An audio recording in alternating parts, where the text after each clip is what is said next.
Hi, this is Kerby Anderson. You know, each day we take on the tough issues and provide a biblical perspective to them. The topics we cover are wide-ranging.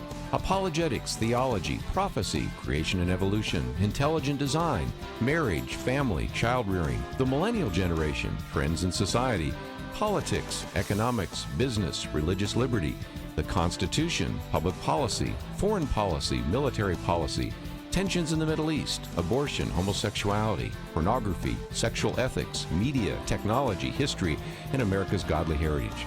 We talk about anything that affects your faith, your family, or your freedom. So don't go anywhere, because Point of View starts right now.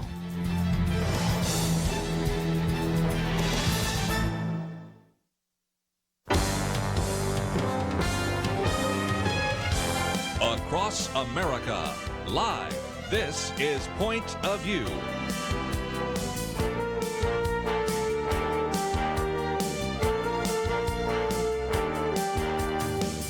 And now, Nick Pitts. And welcome to Point of View on this Tuesday, October 1st, 2019 day. I am your host, Nick Pitts. So grateful that you have decided to join us today for this Millennial Round Table of Point of View Radio. We have got quite a show for you. We've got late breaking news as the jury has reached its verdict on the Amber Geiger case that we'll kind of talk through and discuss a little bit here shortly. We'll also be talking about the 70th anniversary of the Chinese Communist Party's rule and reign. President Trump has, over Twitter, congratulated China on this anniversary, but some are having qualms with that congratulatory note that President Trump offered via the social media behemoth. And so we'll be talking about some of the inner workings of what's happening in China right now and what our posture needs to be towards them as we make our way into the future. And then we'll also be talking about the idea and the legislation that was passed and signed yesterday out of California. So Governor Gavin Newsom is now going to allow players, college athletes, not to be penalized should they sign endorsement deals. And so opening up the way and raising the question, should college students be paid? Or rather, probably the more precise question would be, are college students currently paid sufficiently? As we know that they get scholarships and other perks. We'll be talking a little bit about that. And then finally, we'll make our way up to Capitol Hill, where there is news out that Republican Representative Chris Collins has resigned his House seat. Unfortunately, this had to happen, and even in a kind of a stranger twist, it's also not the first time this has happened as well. And so that we'll be talking a little bit about that here during the first hour, but you're going to want to stick around because we'll have quite a show for you coming up. We'll also be talking with Andy Schoonover, who is going to be talking about a new project called The Source as well.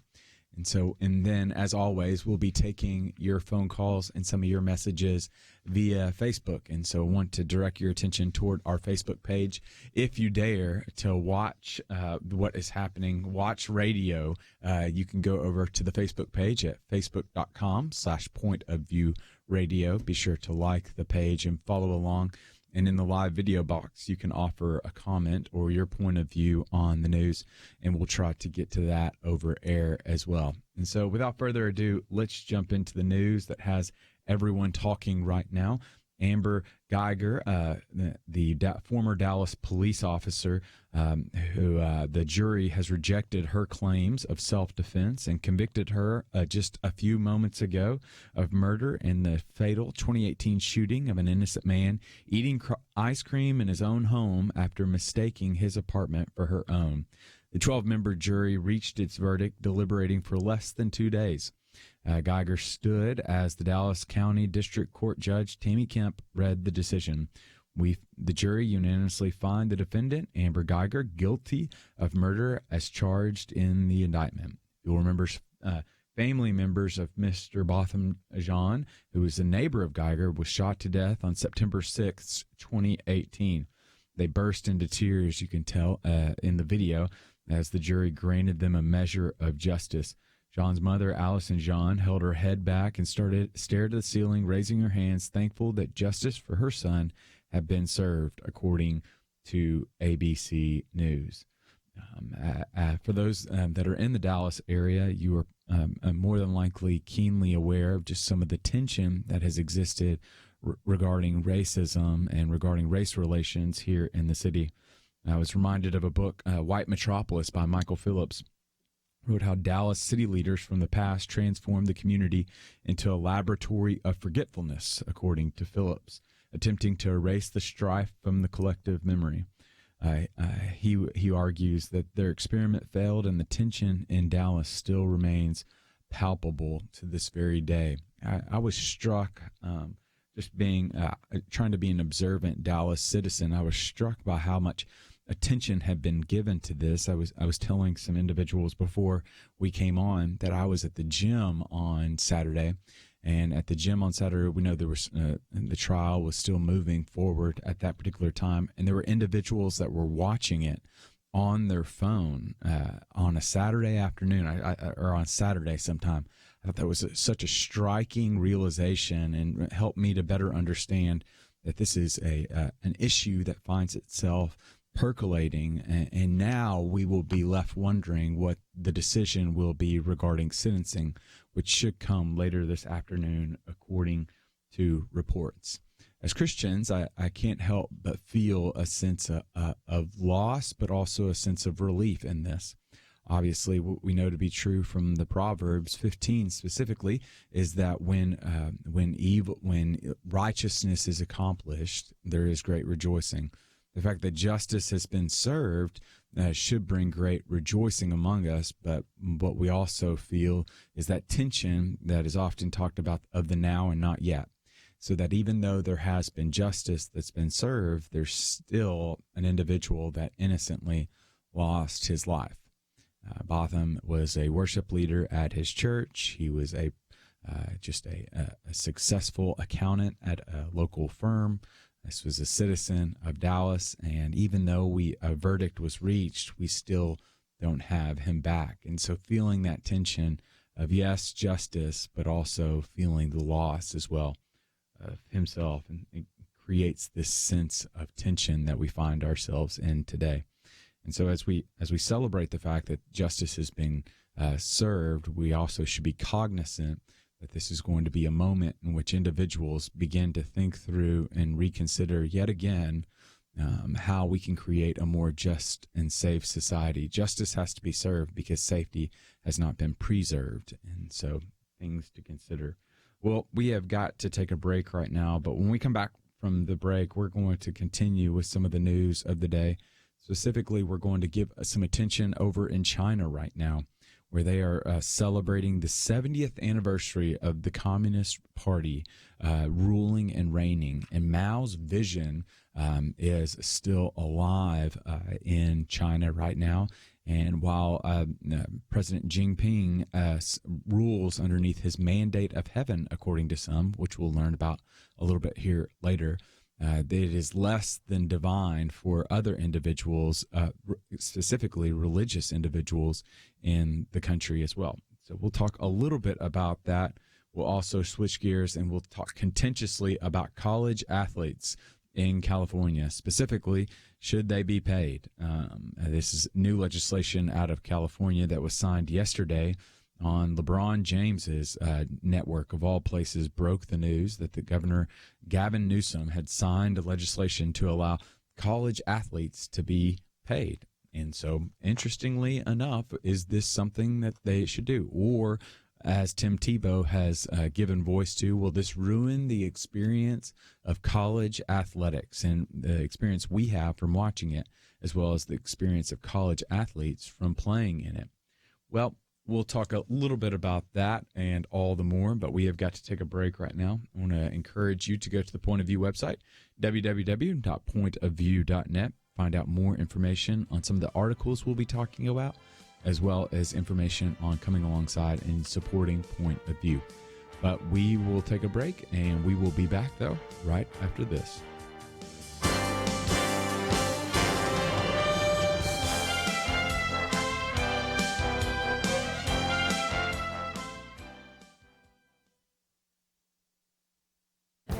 This is Viewpoints with Kerby Anderson. Mayor Pete Buttigieg spends a significant amount of his time on the campaign trail referring to his religious faith. In just the last few months, Mayor Pete has used his version of the Bible to support his political views on abortion, poverty, economic policy, environmental policy, and same-sex marriage. It is fair to say that he believes that political liberalism correlates better with the Bible than conservative values. Before we go on, let me say that he is free to express his views on any contemporary issue and also free to argue how he believes those views fit with the Bible. But let's at least admit that his perspective on the Bible is hardly orthodox and appears to be an attempt to justify the various policy positions of the Democrat Party. For example, he tries to dismiss all the concerns of millions of pro-life Christians by merely arguing that lots of parts of the Bible that talk about how life begins with breath. This becomes a justification for abortion right up to birth when the first breath is taken. This ignores the many verses such as Psalm 139, Jeremiah 1, Isaiah 49 that show God's care extends to the child in the womb. Instead, he reminds us that Jesus said nothing about abortion, but quite a bit about the poor. Perhaps that is because it would be almost unthinkable for a Jew or a Christian in the first century to abort a child, and Jesus did say quite a bit about the poor, but it's a huge leap from Jesus calling for us to feed and clothe the poor and then support a massive welfare state that is less effective on meeting those needs than numerous faith-based organizations. Perhaps the greatest concern is the fact that Mayor Pete has received support for his biblically altered sermonettes. Most pastors have not addressed these cultural issues from the pulpit. They need to teach discernment and help Christians know how to apply sound biblical perspectives. I'm Kerby Anderson, and that's my point of view. For a free copy of Kerby's booklet, A Biblical View on Anti-Semitism, go to viewpoints.info/anti-Semitism. Viewpoints.info/anti-Semitism.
You're listening to Point of View, your listener-supported source for truth. And welcome back to Point of View. I'm your host, Nick Pitts. So grateful that you have decided to join us today. And so we are going to switch gears here now, and we'll talk a little bit about China. So Chinese President Xi Jinping said Tuesday in a speech commemorating the 70th anniversary of the Chinese Communist Party's rule that no force could sway China's development. The anniversary parade, which included 100,000 performers and 15,000 soldiers, was among the largest in modern Chinese history. According to President Xi, there is no force that can shake the foundation of this great nation. No force can stop the Chinese people and the Chinese nation forging ahead. President Trump caused a little bit of news this morning when he tweeted out a congratulatory tweet to China, congratulating them on this 70th anniversary. And as to be expected with most things, there was some blowback over that particular tweet. But surprisingly, it was from a contingent that you might not expect. In turn, there were many individuals on the Republican right side of the aisle that expressed their dissent of President Trump and his tweeting. Specifically here in Texas, Representative Chip Roy down in Austin quoted Trump's tweet and responded simply with a, quote, "I will pass," close quote.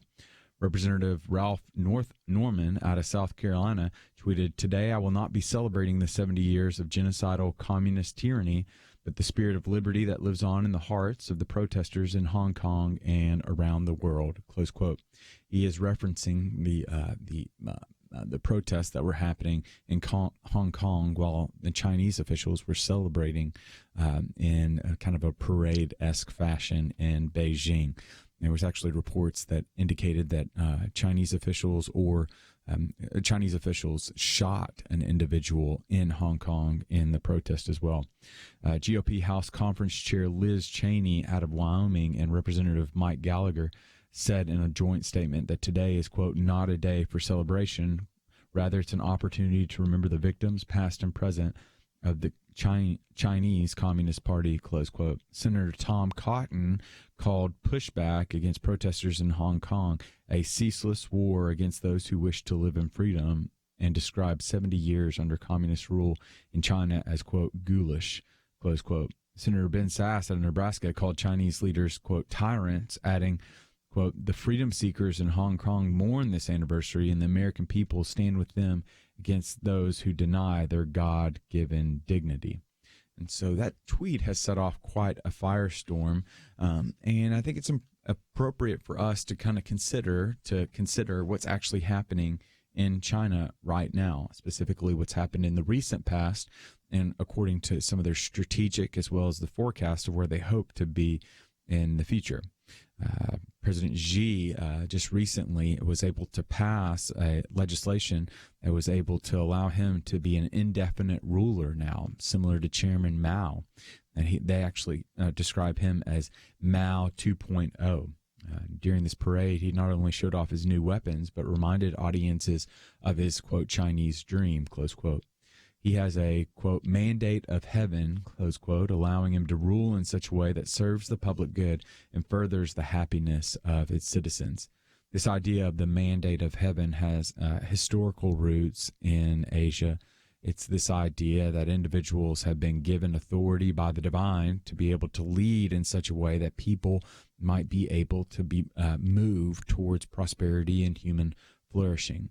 This is a little bit different than the American experiment, in that in the American experiment, we believe it to be true that government does not supersede our God-given rights of liberty, life, and the pursuit of happiness. Government is our shared project to protect those God-given rights, that we don't have one significant leader that is given a mandate from heaven to lead us. We don't have that type of centralized command. Rather, we have a system of checks and balances at the federal level, and then a series of laboratories at the state level that, one, help allow us the freedom, protect the freedom that we've been given by God to be able to move towards our perceived happiness, not empower one particular leader to lead us into their vision of happiness. And so we can see, I hope you see the difference in the way I'm articulating it. Under a Chinese vision, there's a mandate of heaven which gives one leader the propensity and power to be able to decide which way is happiness. In an American system, there is the God-given right to be able to pursue after happiness as you see fit. There's not one particular leader. You might have qualms with the president. You might love everything that the president does, but at the end of the day, we're reminded of the Samuel Johnson quote of how little that the kings and rulers can reign in your own being and heart. But nevertheless, so we have the mandate of heaven that's been given by Chinese officials, that's been given to President Xi, but also this Chinese dream. Well, the Chinese dream seeks to make the country a global power by 2050. A part of this dream is the One Belt and One Road initiative, which is a massive trade and infrastructure project that aims to link China both physically and financially to over 70 countries across Europe, Asia, and Africa. Thus far, China has invested at least $900 billion. What they're hoping to do is to strategically place and invest in places around the world in projects to be able to have a footprint in those particular areas, to extend their brand, one might be able to say. However, this mandate of heaven seems less than divine for some. The State Department estimates that China has detained between 800,000 to 3 million Uyghur Muslims in political re-education camps since 2017. I'm going to post it on Facebook, and so I direct your attention there. The New York Times, I don't know how they did it. Let me pull out my Tennessee. Y'all, I don't know how the New York Times did this, but they did this shocking, but also captivating, interactive interactive chart. I don't know how you describe chart, series of photos that shows the links that Chinese government officials have gone to monitor and to offer surveillance on the Uyghur Muslims. It is unreal, the surveillance footage that they're able to capture and the data that they're able to kind of encrypt and know to keep account of these Uyghur Muslims, because they're so intransigent, they're fearful. I don't know how you would describe it, but they're essentially what they're trying to do is squelch them, and it's a travesty against human dignity of what the Chinese officials are doing right now to the Uyghur Muslims. It's an absolute tragedy. It's a slap in the face for human rights, to say the very least right now. But I'll go ahead and post that. I mean, it is unreal what you are able to do as you click through this interactive map that the New York Times has put together. It allows you to zoom it, like it kind of gives you a perspective when you're inside everything from the streets to certain areas of the cities, and kind of gives you a glimpse of what's happened with how the Chinese government has literally paved over acres and acres of land, just trying to historicize is one of the concepts that is prevalent over in that side of the country. If you can erase the historical memory, you really you allow them to pave over and put forward a new vision of the future. So you just simply erase the past. It is shocking. It is shocking what Chinese officials are doing, and it is unreal how the New York Times has been able to put this together in an interactive map. So we'll go ahead and put that on the website. But it doesn't just stop at the Uyghur Muslims as well. Chinese officials are closing churches, they're burning down Christian buildings, and even rewriting scripture because they are so afraid of individuals that are going to challenge the status quo of the leadership. But here's the good news. According to Dr. Yang, who's the author of Religion in China, says the number of believers, Christian believers in the People's Republic of China will rise to about 160 million by 2025, 247 million by 2030. There's some estimates that over 100,000 people per week become born-again believers of Jesus Christ in China right now. So that, unfortunately, for President Xi, there is a force that can stop this Chinese nation. He may have a mandate from heaven, but we have access to our Father in heaven as well. We have got to take a break right now, but when we come back from the break, we are going to continue talking about what's happening in China, as well as get into the contentious issue that is known as, should we pay players in sports, specifically in college sports? Is there a merit that they are being paid insufficiently right now through the amenities that come with a scholarship, or is that just what they sign up for, and that sorry but not sorry mentality? And so we are going to be talking a little bit about that more after the break, but want to encourage you to jump on over to the Facebook page. I'm going to go over to the Facebook right now. The Facebook. Who am I? My grandma? I'm going to go over to Facebook and post this map. You're going to want to check this out and just be in awe of what they've put together. And so we will be back, though, right after this. We live in a digital generation. Point of View is reaching this often overly plugged-in generation with truth. You can keep up with us 24 hours a day using your phone, your tablet, your laptop, or your desktop. Search for the Point of View Radio Talk Show on Facebook, where you can keep up with today's issues, learn about current and upcoming guests by liking us on Facebook. Also, follow us on Twitter. Our handle is @PointOfViewRTS. That stands for Point of View Radio Talk Show. Learn, interact, make a difference with Point of View using new media. And here's one way you can make a big difference. Help us increase our reach by spreading the word among your friends. Share a Facebook post. Tag us in a tweet. With enough joining us to plant seeds, we'll see a tremendous harvest. Come on, it only takes a minute. Search for Point of View Radio Talk Show on Facebook, @PointOfViewRTS on Twitter, and subscribe to the Point of View Radio Talk Show channel on YouTube. Learn, interact, share. The Point of View Radio Talk Show. Point of View will continue after this.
You're listening to Point of View.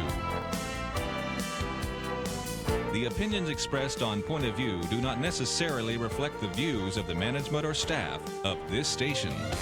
And now, here again is Nick Pitts. And welcome back to Point of View. It's me, Nick Pitts, on this Millennial Round Table, Tuesday, October 1st, 2019, President Jimmy Carter's birthday. So if you're listening, President Carter, happy birthday to you. We've been talking a little bit about what's happening in China right now, celebrating the 70th anniversary of the Communist Party rule. While they celebrate in China, there's protests going on right now in Hong Kong as individuals are fighting for freedom, are fighting for their continual ability to be able to live and move and have their being without being underneath Chinese rule and reign. And so that's been going on for the past couple of months. And if I was a betting man, forecasting into the future, I would imagine it's going to continue to go on into the future as well, because their mere protests are evidences that perhaps the mandate of heaven, in China is under attack. And so I imagine the protests will continue in Hong Kong based on what we know. We talked also a little bit about Amber Geiger earlier in the hour. News broke even just in the last hour that a jury of her peers found her guilty of murder. If you'll remember, almost a year ago, she was the former Dallas police officer that walked into the wrong apartment in the middle of the night after she got off her shift and walked into the wrong apartment, saw Mr. Botham Jean, and shot him and killed him. And so now a jury of her peers has convicted her of murder. The sentencing for that trial, for that verdict, will be later on this afternoon, and we'll be sure to keep you up to date on this news that I'm sure will continue to bring attention and coverage to the Dallas area as well.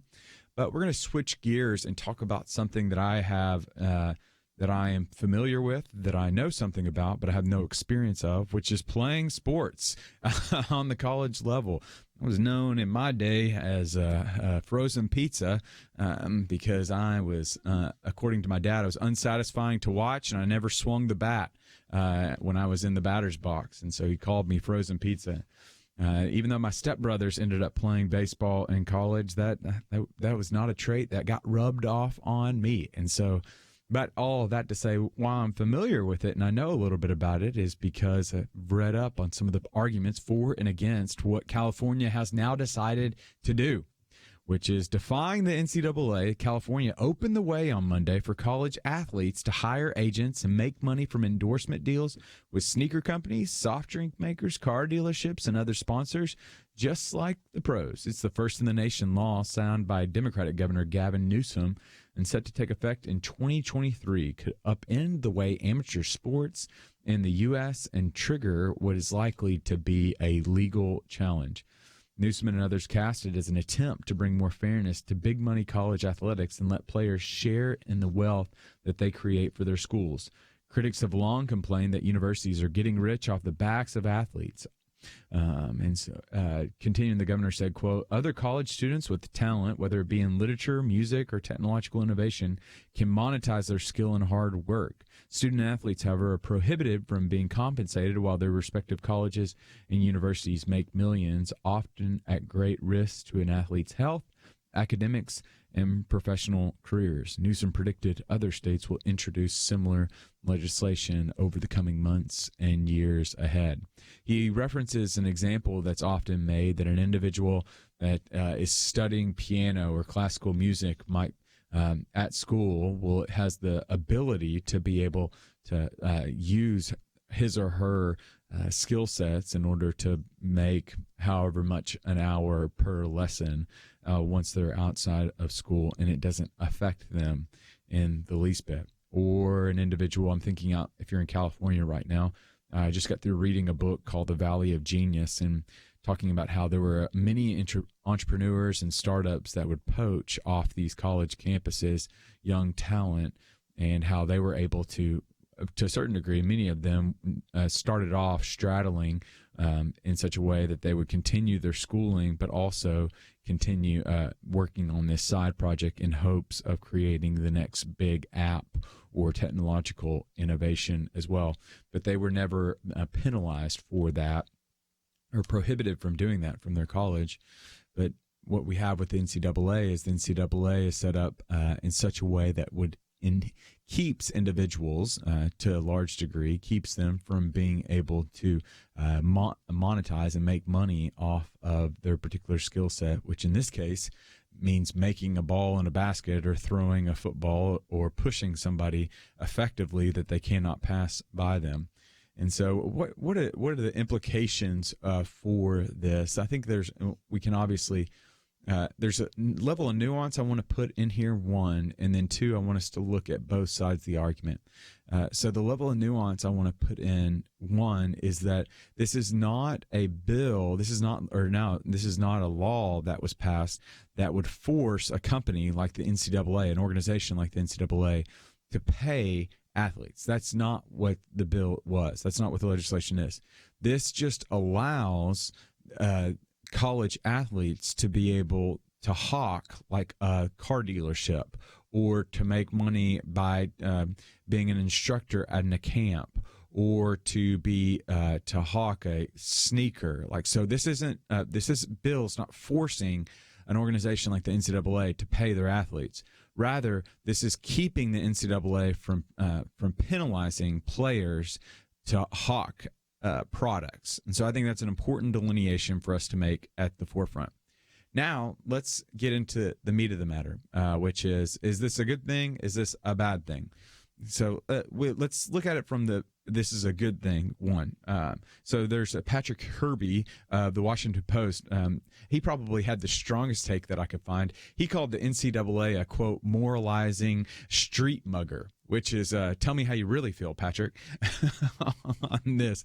So so the NCAA is the governing body that really sets the rules and standards and facilitates tournaments, et cetera, that really does incentivize and creates a structure for these college athletics to take place. And according to certain reports that I saw everywhere from $1 billion a year they take in revenue to $8 billion a year that they take in revenue, which is just a astronomical amount of money for these individuals that, to a certain degree, and again, let's get the nuance here. They are being paid.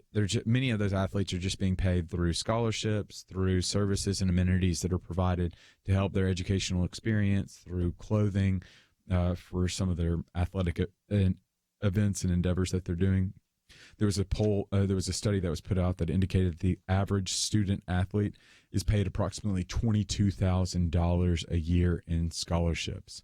But they're earning it, though, because research also indicates that players at major college football programs, quote, spend upwards of 50 to 60 hours per week on their football duties prior to the start of the academic year, and then an additional 40 to 50 hours per week on those duties during the 3 to 4 month football season.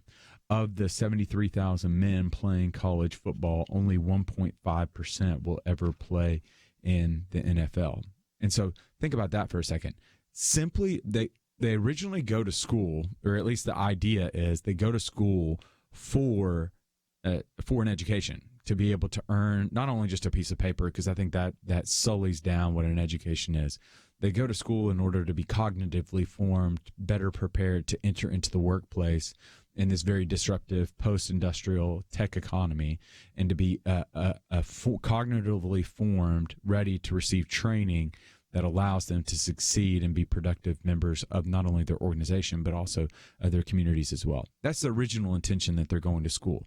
Now, as a professor, there's always the little side note that we say that for every class that you're taking, you should be studying anywhere from 3 to 6 hours every week for that class. So if the average student is going to school, is going to get 12 hours worth of classes, we're probably asking this individual to study anywhere from, upwards of 24 to 36 hours. That's what we're asking. The commitment is about 24 to 36 hours, because this is your full time, this is your main commitment.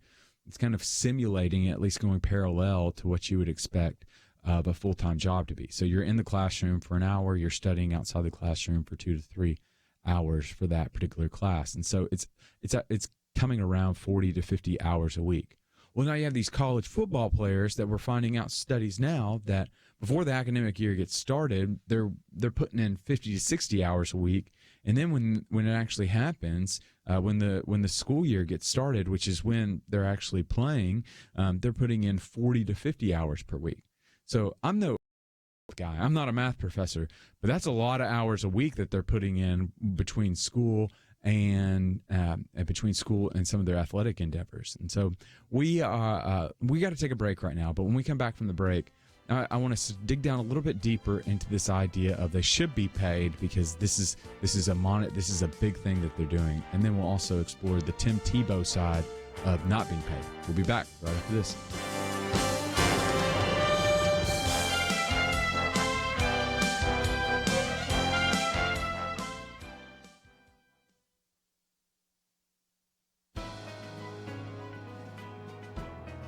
Welcome to the First Liberty Briefing. I'm Jeremy Dice. Over the last few episodes, we've been making our way through First Liberty's latest Supreme Court case, the American Legion versus AHA. Today, it's all about lemon.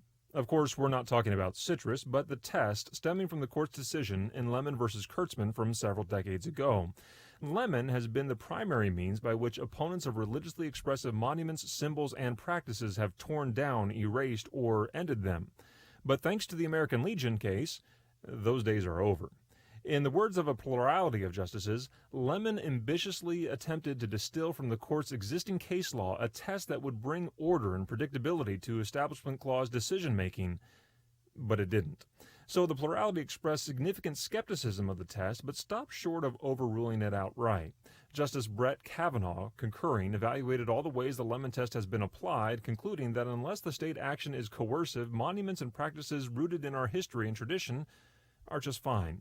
Justice Neil Gorsuch called Lemon a misadventure.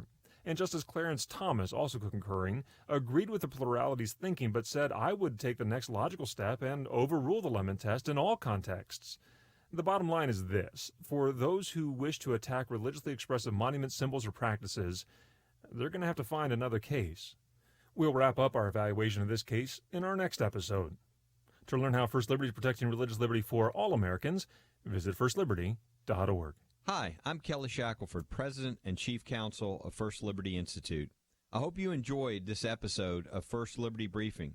You can learn more amazing stories about how everyday Americans are standing up and saving religious freedom. Just visit firstliberty.org. You'll be inspired, educated, and informed. Visit firstliberty.org right now.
Now, back to Point of View, your listener-supported source for truth. And welcome back to Point of View. I'm your host, Nick Pitts, who has not been paid by college to play a particular sport. And so we've been talking about college sports in particular, legislation that was signed by Governor Gavin Newsom out of California, and that now allows college students to be paid by third-party entities such as sneaker companies, local bike shops, car dealerships, etc., restaurants, and allowing them to be advertisers, to be instructors, etc., etc.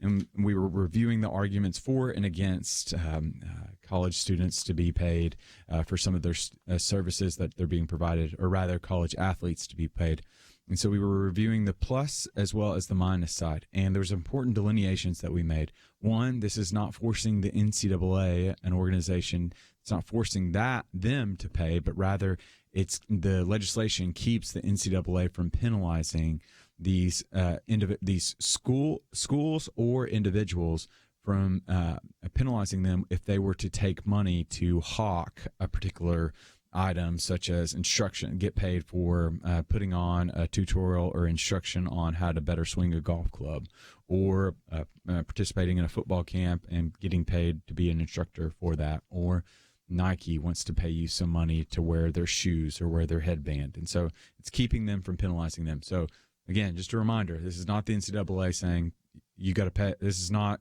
Governor Newsom, California, saying you got to pay, but rather it's saying you cannot penalize these individuals from utilizing their skill set.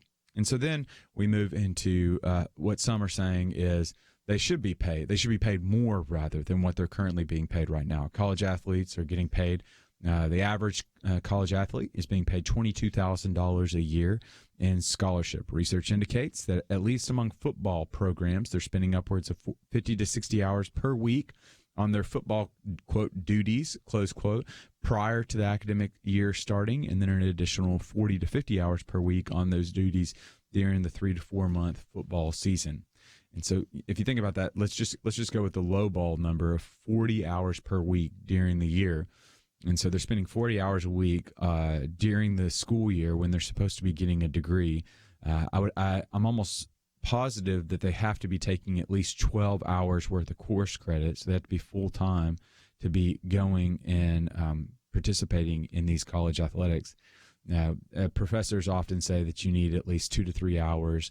You need to spend at least 2 to 3 hours for every class that you're taking. If you're taking 4 classes, before you know it, you're not sleeping because even though you originally intended to go to the school to get an education, or that's the primary reason for the school, now you're spending time having to be a football player, and then you're wondering, can I even afford it as well? Because many of these college athletes are coming from families and coming from homes that aren't that college costs are very prohibitive. And so they would need to get a job to be able to supplement as well as to be able to keep in school. So you've got that side that's saying, yes, you got to pay them more because you're making millions and billions of dollars off of them right now and keeping them from seeing any of that money, but then also being able to solicit and get some money from themselves as well. Then you've got the other side. This is the Tebow side. We'll take a little knee here for a second and talk about what Tim Tebow thinks. Tim Tebow does not think players should be paid. Appearing on ESPN a couple of weeks ago, Tebow said, quote, "I know we live in a selfish culture where it's all about us, but we're just adding and piling it on to that where it changes what's special about college football." Close quote. Tebow went on and said, quote, "That's why people are more passionate about college sports than they are about the NFL." Close quote. So Tebow is kind of arguing for that anti-professionalization position, that when you bring money into it and when you allow players to simply just choose the school based on where they want to go to school instead of who's offering them the most financial incentives to take their talents to that particular college campus, what you're saying is you're ruining the actual college experience. There's an argument to be made for that as well. And so we're going to open up the phone lines or open up the Facebooks, even though I don't know if Facebook ever closes unless, of course, somebody breaks the internet. So let's open up the phone lines. Do you think college athletes should be paid? Yes or no? So you can call in at 800-351-1212. Again, that number is 800-351-1212. You can call in if you think that college athletes be paid more to play the sport that they love. Or you can go over to Facebook, facebook.com/pointofviewradio. You can leave a question or comment in that live video box, leaving that in the comment box underneath the live video feed. What you share online, we'll share over air as well. honestly, I understand the merits to both sides, and I think that's probably where I land. This is probably a frustration. I'd imagine this is a frustration for many of our listeners when I am the one hosting. It's very rare that I'll come down hard on one side or the other because I see the merits to both sides. Like I'm more of a college football fan than I am a pro football fan. Even though I love my Titans, there is something special about going to a Vanderbilt University football game. And I think that I know it would change something if I knew that the players were being paid down there. So I know my personal stance on that as well, but then I think about it from the biblical narrative as well. As Christians, we should pay people for their labor, but we don't force people to labor. From 1 Corinthians 9 through 11. It's this idea that nobody is forcing these students to play the game. Like they have the liberty to be able to say whether they want to play or they don't want to play. So nobody's got a strong arm on them and says that you have to play. But rather, they still have the ability to say yes or no to the particular school that's offering them an opportunity to not only play there, but also to go to school there as well. But I'm also keenly aware that the NCAA shouldn't steal from workers like Laban in Genesis 29, but workers shouldn't steal from their bosses like Ananias in Acts chapter 5. So I understand the biblical merits to the argument, and I don't think there's a clear line from a biblical perspective as to college football athletes being paid. But I do know my personal proclivity. But I also understand, like I can think about Ben Watson, who is a great linebacker for the Saints, and I can't remember specifically where he played in college, but he is increasingly becoming a very loud voice about college athletes being paid, recognizing that they are individuals that are taking their talents to other places, and they should be paid for the merit and for the work that they're doing as well. So I'm keenly aware of that side as well. But nevertheless, it will be interesting to see how this conversation unfolds because it appears as though Pandora is now out of the box in California.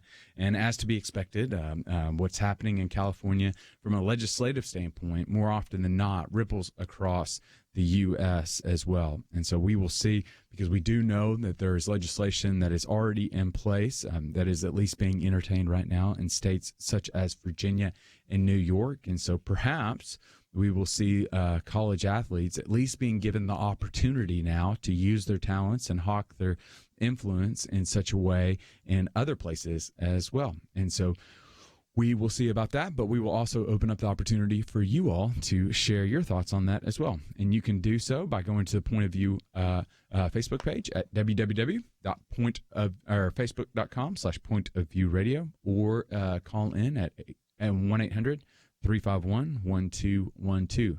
That we have got to take a break right now, but when we come back from the break, we will continue making our way through the news of the day. Baseball season, I feel like this is a sports program today. Baseball season has come to a close. The playoff season has begun, but one of the interesting things that we're reading about in the New York Times is that no one's showing up. And so baseball attendance is down at record levels right now, but yet revenue still continues to be up. So we'll take a look at that as well as a few other topics as well. But we'll be back right after this.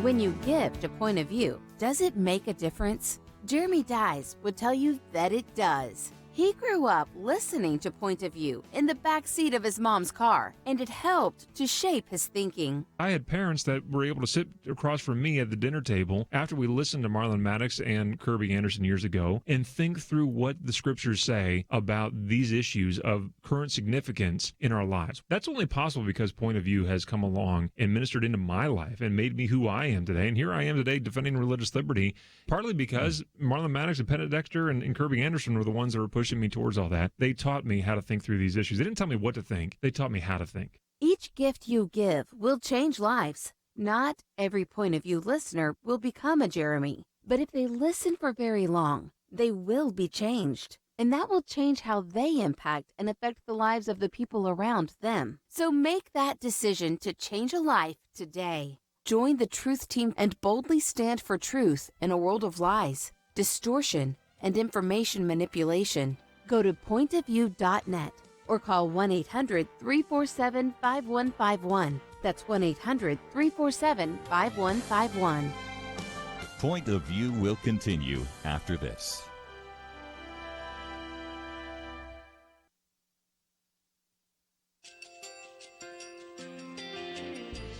I just want to thank you so much for all the wonderful programming you have.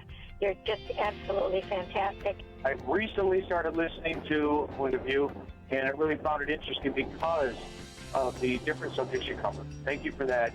I really appreciate everything that you do in keeping us informed.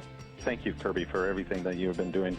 I appreciate all the work that you're doing, advocating for the Word of God. Thank you so much. Point of View, I think, is absolutely necessary because it's a Christian perspective, a biblical worldview perspective, and receive very current, up-to-date information about what is really going on, week to week in our culture, which is changing so rapidly, and yet it's morally sliding backwards. Yeah, I'm just, first of all, I thank you guys. Y'all's program is wonderful, and enjoy it every day. I learn so much every time I listen to it. Point of View Radio Talk Show.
Hi, this is Kerby Anderson. Each day we take on the tough issues and provide a biblical perspective to them. The topics we cover are wide-ranging: apologetics, theology, prophecy, creation and evolution, intelligent design, marriage, family, child-rearing, the millennial generation, friends and society, politics, economics, business, religious liberty, the Constitution, public policy, foreign policy, military policy, tensions in the Middle East, abortion, homosexuality, pornography, sexual ethics, media, technology, history, and America's godly heritage. We talk about anything that affects your faith, your family, or your freedom. So don't go anywhere, because Point of View starts right now.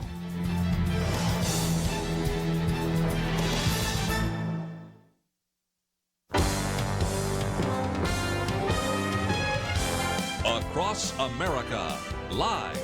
This is Point of View.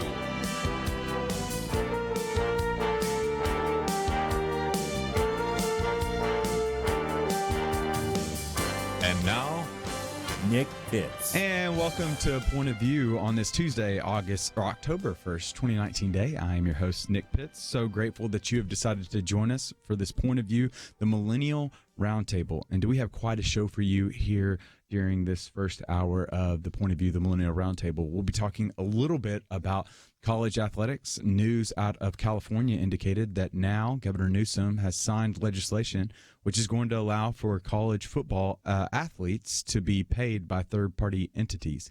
And so is that a good thing? Is that a bad thing? We'll talk a little bit about that and weigh both sides of the argument. We'll also explore a little bit about what's happening in China right now.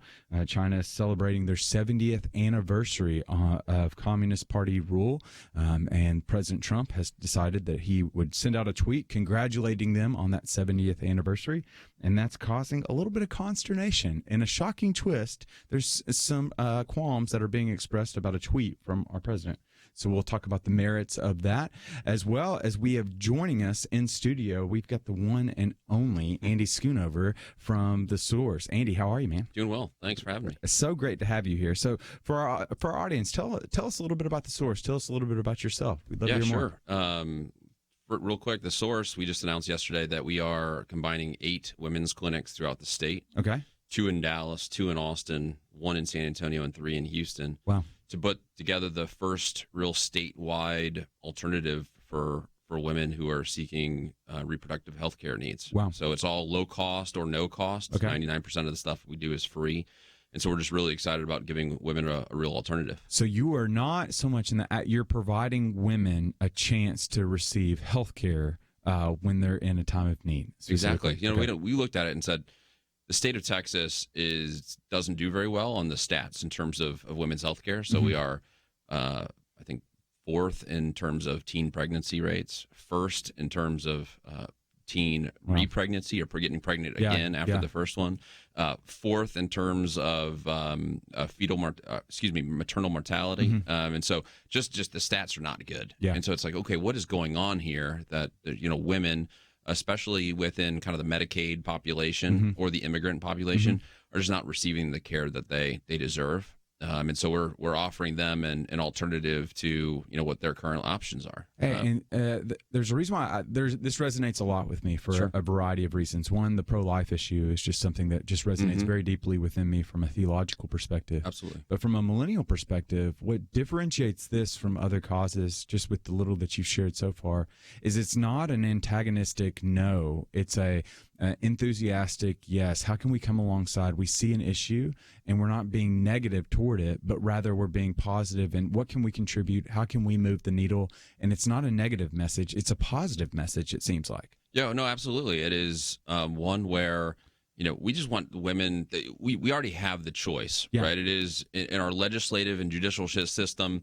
We don't get into advocacy. That is, up to them. What we really want to do is say, hey, listen, let's give you an informed choice. Yeah. The stats out there are that the vast majority of women are pressured to have an abortion.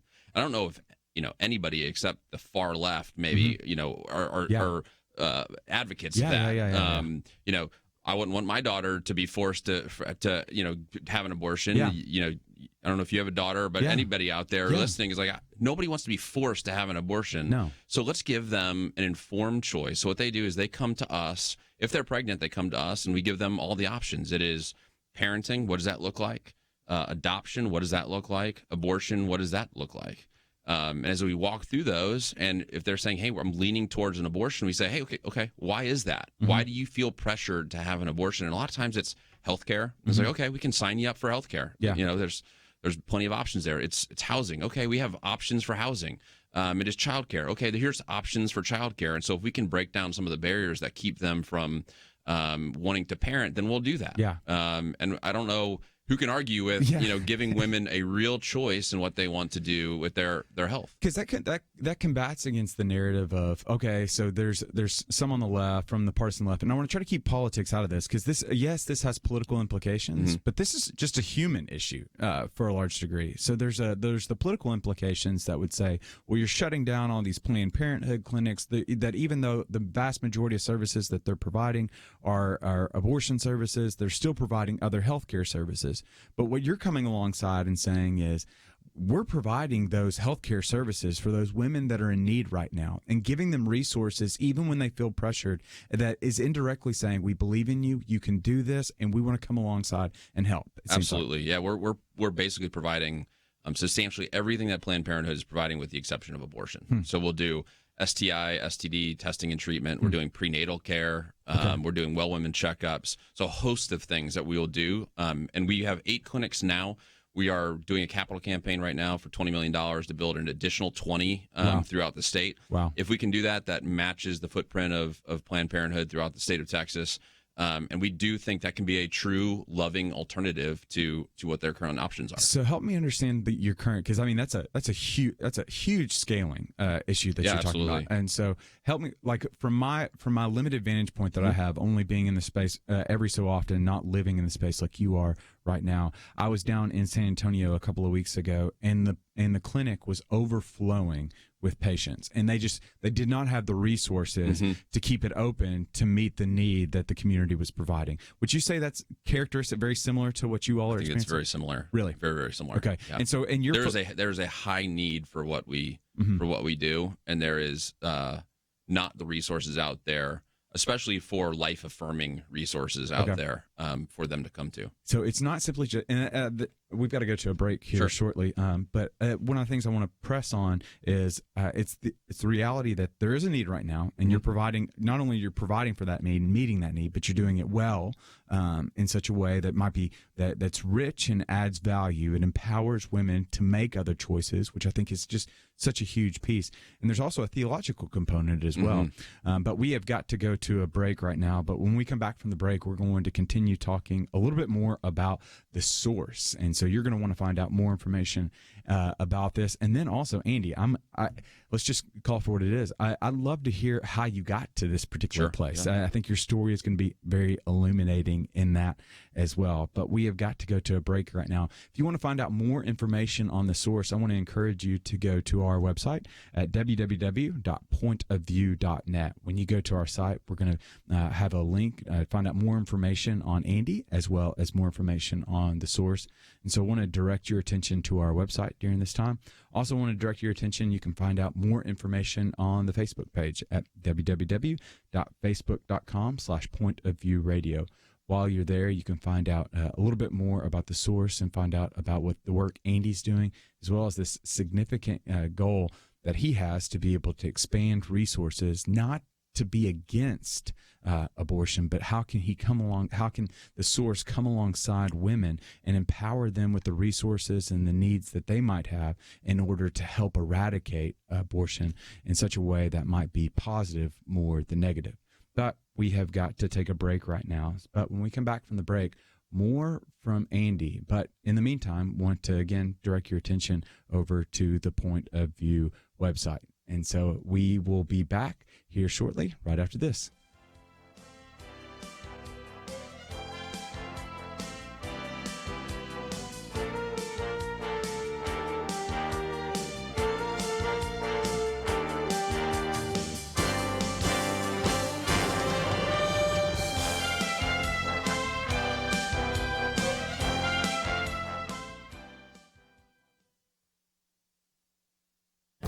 This is Viewpoints with Kerby Anderson.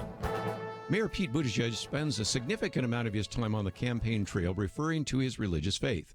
In just the last few months, Mayor Pete has used his version of the Bible to support his political views on abortion, poverty, economic policy, environmental policy, and same-sex marriage. It is fair to say that he believes that political liberalism correlates better with the Bible than conservative values. Before we go on, let me say that he is free to express his views on any contemporary issue and also free to argue how he believes those views fit with the Bible. But let's at least admit that his perspective on the Bible is hardly orthodox and appears to be an attempt to justify the various policy positions of the Democrat Party. For example, he tries to dismiss all the concerns of millions of pro-life Christians by merely arguing that lots of parts of the Bible that talk about how life begins with breath. This becomes a justification for abortion right up to birth when the first breath is taken. This ignores the many verses such as Psalm 139, Jeremiah 1, Isaiah 49 that show God's care extends to the child in the womb. Instead, he reminds us that Jesus said nothing about abortion, but quite a bit about the poor. Perhaps that is because it would be almost unthinkable for a Jew or a Christian in the first century to abort a child, and Jesus did say quite a bit about the poor, but it's a huge leap from Jesus calling for us to feed and clothe the poor and then support a massive welfare state that is less effective on meeting those needs than numerous faith-based organizations. Perhaps the greatest concern is the fact that Mayor Pete has received support for his biblically altered sermonettes. Most pastors have not addressed these cultural issues from the pulpit. They need to teach discernment and help Christians know how to apply sound biblical perspectives. I'm Kerby Anderson, and that's my point of view. For a free copy of Kerby's booklet, A Biblical View on Anti-Semitism, go to viewpoints.info/antisemitism. Viewpoints.info/antisemitism.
You're listening to Point of View, your listener-supported source for truth. And welcome back to Point of View. I'm your host, Nick Pitts, on this Tuesday, October 1st, 2019 day here at the Millennial Round Table. We've got Andy Schoonover from The Source is joining me. So, Andy, help us to understand. So, I'm thinking about The Source right now. It's such a clever name, but what differentiates you? So, you're essentially providing health services for women when they're pregnant. What differentiates The Source from other pregnancy centers? So I started with Austin Life Care 2.5 years ago, and we were a pregnancy resource center. And we were being very reactive to what was going on with women in our community. So somebody would get pregnant and would come and would say, hey, I need help, right? And so I was like, you know what if we become proactive about this? So let's start providing services up front so we can have some of the conversations that we need to have. If you have an STI, for example, you're engaging in behavior that is going to ultimately lead to an unplanned pregnancy. So if we can have some conversations and do some things at that point, then maybe we can keep them from having an unplanned pregnancy as opposed to just dealing with unplanned pregnancies. So it's a proactive approach as opposed to a reactive approach. And so we've started implementing these medical services, again, the STI, the prenatal care, things like that, that pregnancy centers don't typically have. Yeah. That's phenomenal. So news came out either last week or 2 weeks ago that the abortion number has gone down again. Abortion rate's gone down, lowest number since 1973 now. And so when you think about The Source being in this space for 3 years now, what are some of the big wins to encourage people from the on the ground work that you're doing right now? What can you talk about? Yeah, I can say that over the 3 years that I've been there, we've seen 30% year over year growth in terms of women that we're seeing. And so if we can see those women and give them all the options and encourage them, we think we can make a real difference. I mean, the number of women who come in and say, why do you all love me so well? Hmm. Like, nobody loves me. These women are coming from a place of nobody loving them, and they just want to feel loved, right? And so they come in, and we do what we call Net Promoter Score, which is just a kind of a business term for, did you like what you got when you were here? Yeah. And 93% of women who came in said they really enjoyed and would recommend us to a friend. And so we're showing that we can love them, even though most of the women coming in are abortion determined. Like, they are saying, hey, I'm going to go to Planned Parenthood if you can't figure out my issues, right? And so I'm basically selling ice to Eskimos.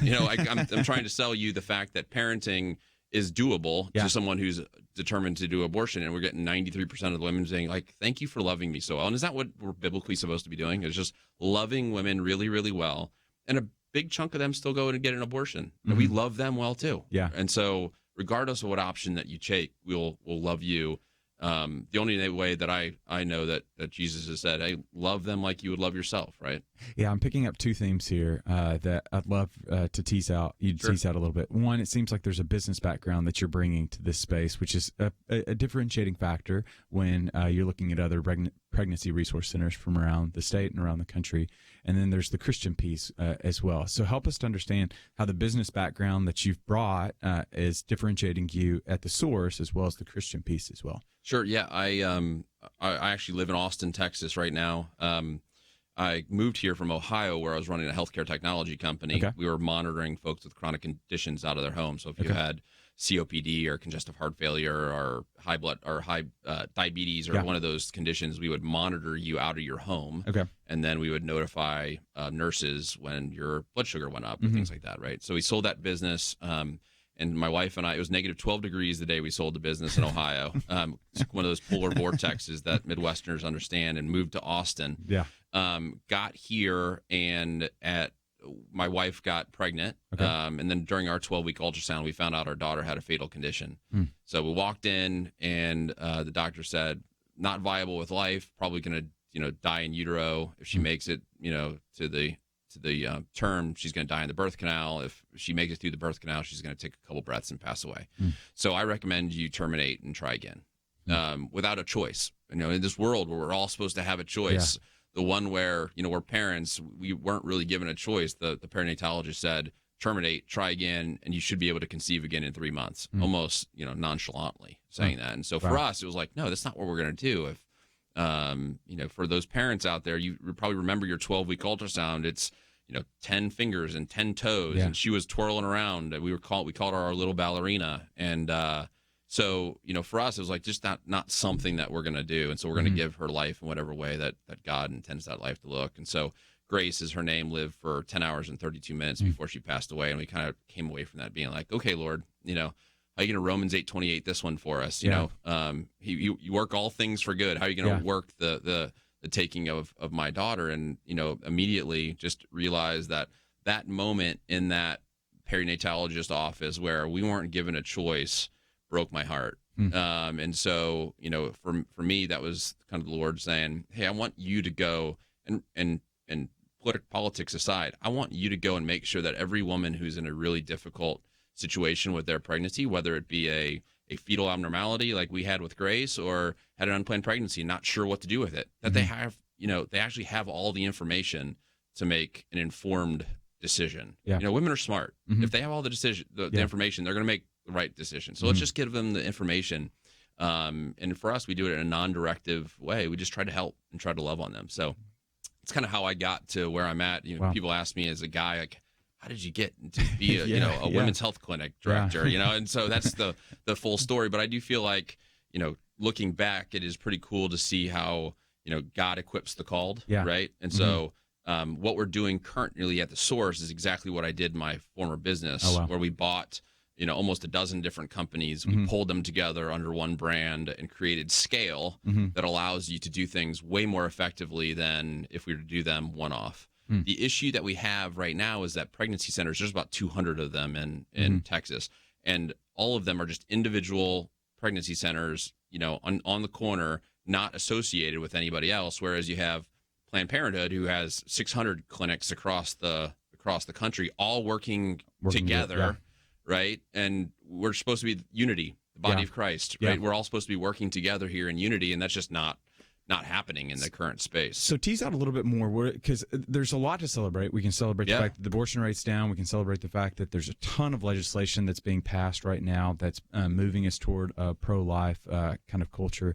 But like you said, there are some challenges in this pro-life space that we find ourselves in. I think one of the challenges is kind of the divisiveness, like you were alluding to, the partisanship when it comes to the life issue, which is just it's just very fascinating, but it's also disheartening to a large degree. From your position on the front lines, having a kind of a larger platform to be able to see kind of bigger, broader themes, what are some of the obstacles that you anticipate moving into 2019, furthering into 2019, 2020, and into the next 3 to 5 years? Yeah, I mean, I think it's the big issue here, right, is that most of us are funded with just out of donors' pockets. Mm-hmm. I call them investors. Mm-hmm. So we have people investing in what we feel like is a kingdom investment where your return is not going to be in monetary, it's going to be in other things, right? Yeah. And so the problem that we have is if you really care about the abortion issue, then we really need people to put their money where their mouths are, right? And I heard a stat the other day that 0.1% of all giving from believers goes into this cause.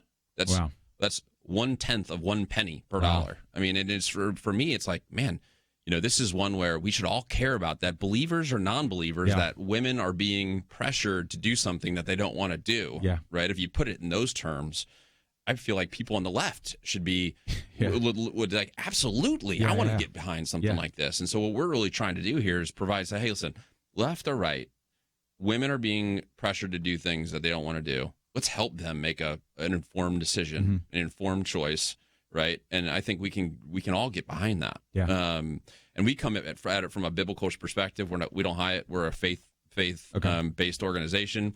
We say devotionals every morning. It is a part of who we are, and you can't separate those two things. But we do not force our faith on anybody. We show who we are by loving women as best as we can. We think that's the way Jesus did it. And if a lot of times they say, why are you doing this? And we say, well, can I tell you why? Right? And we share with them why we do that, and that is the gospel. And so that's just the approach that we take, and we think it's pretty effective. That's phenomenal. Okay, so where can our listeners find out more information on The Source and follow you along? Yeah, sure. www.thesource.org. And you can follow us online and Facebook and Instagram and Twitter. Okay, very good. Well, Andy, thank you so much for being here. Really appreciate it. Very good. Okay, we have got to take a break right now, but when we come back from the break, talk a little bit about what's happening in China right now. There appears to be, is this a cause for celebration after 70 years underneath the communist rule, or is this a cause for concern with President Xi exercising his mandate from heaven but creating less than divine situations and circumstances for those that are in China as well? We'll also pivot and talk a little bit about some of the scandal that's happening in Washington right now on Capitol Hill. We've got Representative Collins that has submitted his resignation, so we'll touch on a little bit of that. But we have got to go to a break right now. But when we come back, more from Point of View right after this.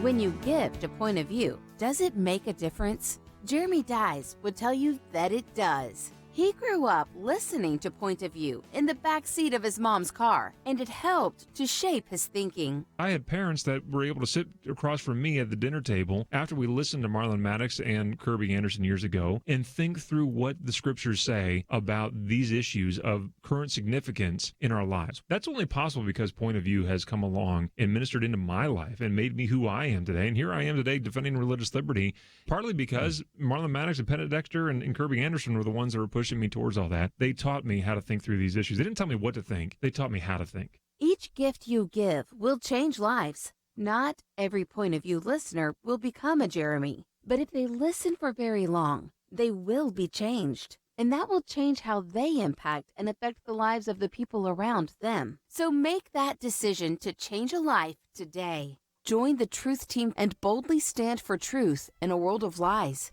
distortion, and information manipulation. Go to pointofview.net or call 1-800-347-5151. That's 1-800-347-5151.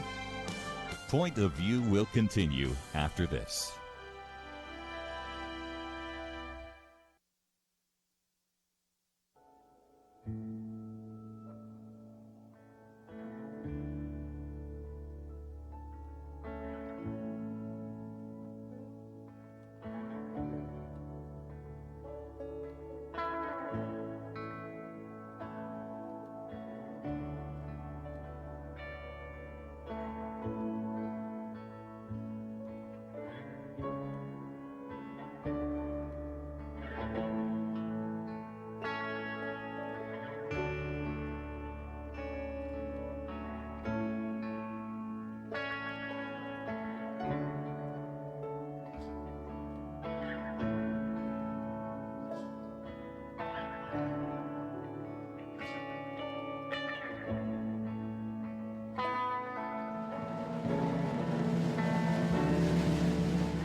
are listening to Point of View.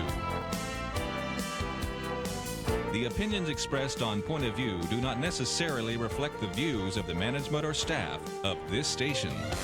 And now, here again is Nick Pitts. And welcome back to Point of View. I'm your host, Nick Pitts. We just had Andy Schoonover in studio, and he has now left. He is with The Source, which is a pregnancy resource center scattered all throughout Texas. And man, I don't know if you all were listening, but I'm walking away like super impressed right now. He just had a keen grasp of the facts, had a very personable, affable leadership style, it seemed like, and just had a very compelling vision for how he wants to expand the resources of The Source, wanting to expand to the tune of over 20 clinics over the next 3 years, and needing investment of $20 million to make this happen. I think one of the there's a couple of stats that just have captivated my attention that he was sharing. So when he talks about altruistic giving among Christians, only 0.1% funds are going toward the abortion issue. So it's less than a penny is going toward the abortion issue, which is just striking if you're paying attention in the cultural square and in the public square rather right now, because it seems as though that sometimes is the only thing that's being heard. And so that was a striking piece. But I think another aspect that was particularly striking from his comments was just the power of the growth and the demand of the services that The Source is providing. Talking about the idea that they're seeing growth, 30% growth year over year, is astounding. That's internet boom growth. That's like comparable to the .com boom style of growth. But not only that, but also I did wonder, like I mentioned in the interview, I was speaking at a pregnancy life center here a couple of weeks ago, and they were really pressing for help because every moment that they're open, there's always a line. There's always a great demand, but because they're offering their services for free, they're very reliant upon investors and upon fundraisers. They're very reliant upon the funds given altruistically through charitable donations. And he said that was his similar experience as well. And their clinics that are scattered across the Texas area, what they found is that there's just, as soon as they open the doors, there's people that are piling in. And when they close their doors, there's people that they're having to usher out because they weren't able to be seen. And so I don't know about you all, but I didn't expect to recount so much of the interview after he's gone. But I would say that it was a very powerful couple of segments, and I'd direct your attention to that.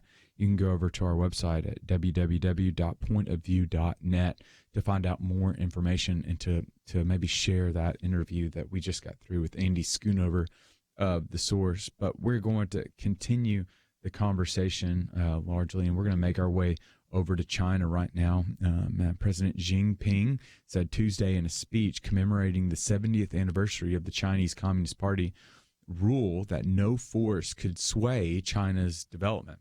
There was a parade that was put forth to celebrate 70 years under communist rule in China. It included 100,000 performers and 15,000 soldiers, was among the largest in modern Chinese history.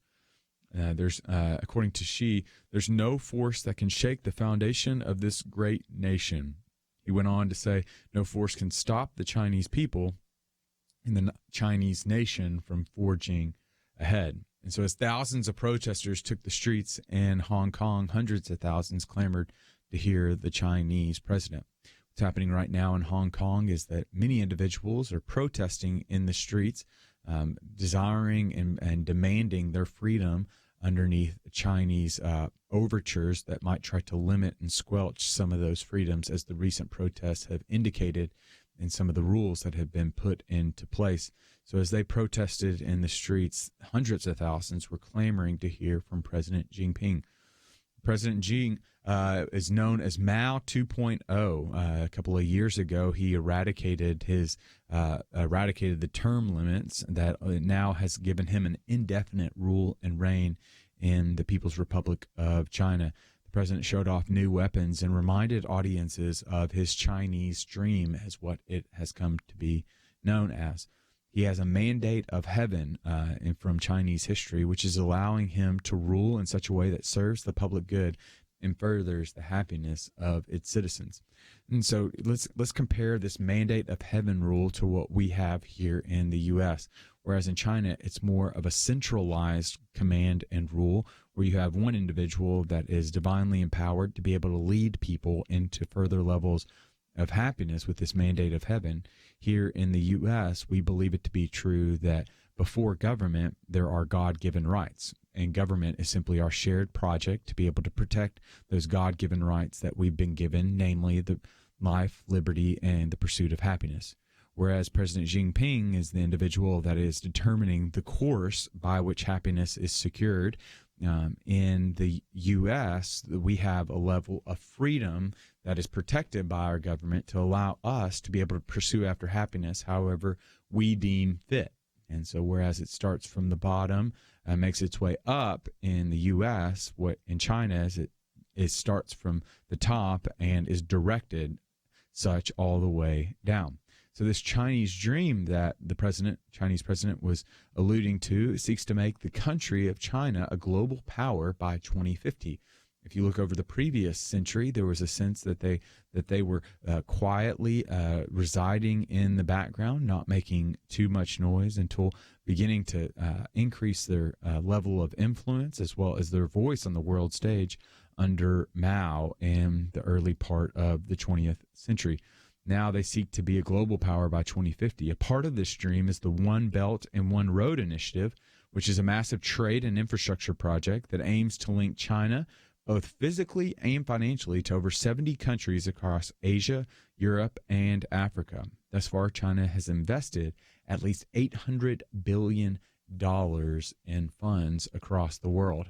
Now, think about it like this. You have the Chinese government that has decided that they want to strategically place themselves around the world, investing in projects and structures in such a way that they might have strategic locations from which to exercise their rule and power. Hence the reason why there's so much, I guess you would say, hesitancy, alarm when the Chinese 5G company Huawei continues to become an increasingly prevalent part of national governments, as well as makes its way into markets across the world. Many know to be true, I should say, Huawei is backed by the government and is used by the government to be able to infiltrate systems and steal secrets from other national governments and municipalities as well.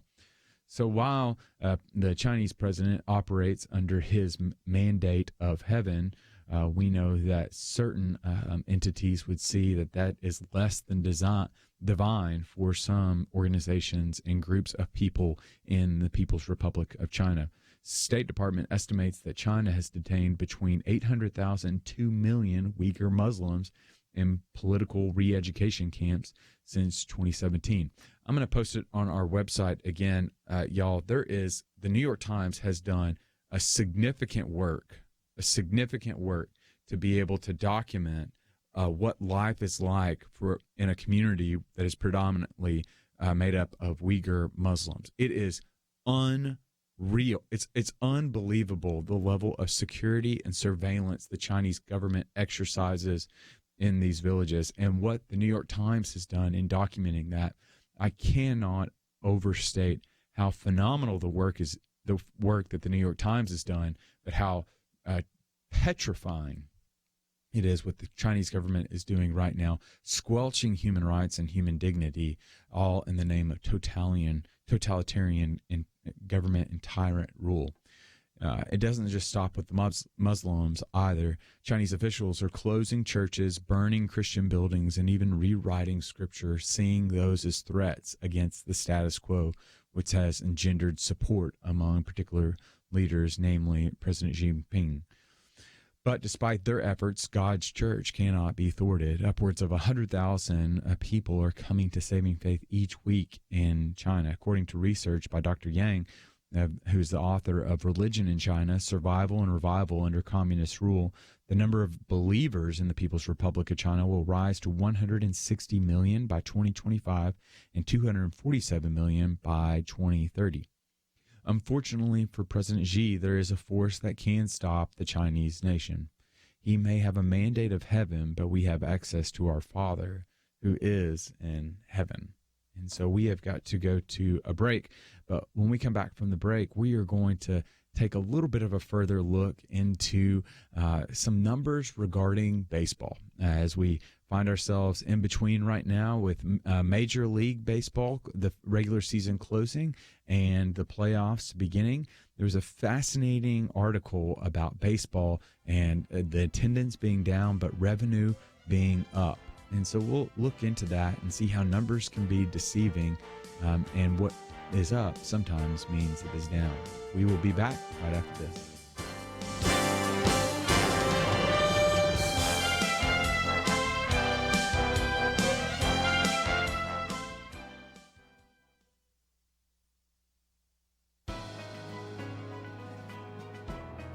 Welcome to the First Liberty Briefing. I'm Jeremy Dice. Over the last few episodes, we've been making our way through First Liberty's latest Supreme Court case, the American Legion versus AHA. Today, it's all about lemon. Of course, we're not talking about citrus, but the test stemming from the court's decision in Lemon versus Kurtzman from several decades ago. Lemon has been the primary means by which opponents of religiously expressive monuments, symbols, and practices have torn down, erased, or ended them. But thanks to the American Legion case, those days are over. In the words of a plurality of justices, Lemon ambitiously attempted to distill from the court's existing case law a test that would bring order and predictability to Establishment Clause decision-making, but it didn't. So the plurality expressed significant skepticism of the test, but stopped short of overruling it outright. Justice Brett Kavanaugh, concurring, evaluated all the ways the Lemon test has been applied, concluding that unless the state action is coercive, monuments and practices rooted in our history and tradition are just fine. Justice Neil Gorsuch called Lemon a misadventure. And Justice Clarence Thomas, also concurring, agreed with the plurality's thinking, but said, I would take the next logical step and overrule the Lemon test in all contexts. The bottom line is this. For those who wish to attack religiously expressive monuments, symbols, or practices, they're going to have to find another case. We'll wrap up our evaluation of this case in our next episode. To learn how First Liberty is protecting religious liberty for all Americans, visit firstliberty.org. Hi, I'm Kelly Shackelford, President and Chief Counsel of First Liberty Institute. I hope you enjoyed this episode of First Liberty Briefing. You can learn more amazing stories about how everyday Americans are standing up and saving religious freedom. Just visit firstliberty.org. You'll be inspired, educated, and informed. Visit firstliberty.org right now.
Now, back to Point of View, your listener-supported source for truth.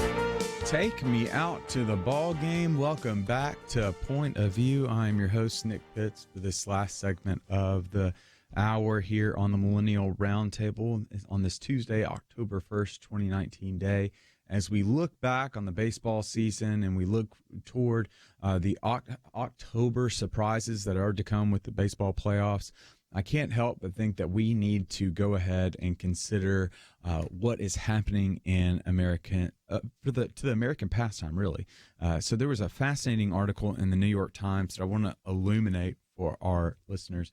But first, I think I need to give you my point of view, or perhaps my context of view. For those that have been listening for a little bit, you know that I'm not necessarily the most athletically gifted individual. And if I'm being completely candid with you all, my father, who loves me dearly, I earned the nickname from him, Frozen Pizza. I struck out frequently and made fielding errors regularly. I was unsatisfying to watch, according to him, and unwilling to swing the bat in the box. And so my baseball career did not last very long. It far exceeded certain other individuals, not only within my family, but other individuals here in the U.S. as well. But fascinatingly enough, there are less individuals that are watching and paying attention to baseball, even though it is an exciting time of the year for baseball. The 2019 season will be remembered as the year of the home run, when baseballs flew out of stadiums at a historic rate, but it'll also be remembered as yet another season when attendance continued to decline, according to the Times.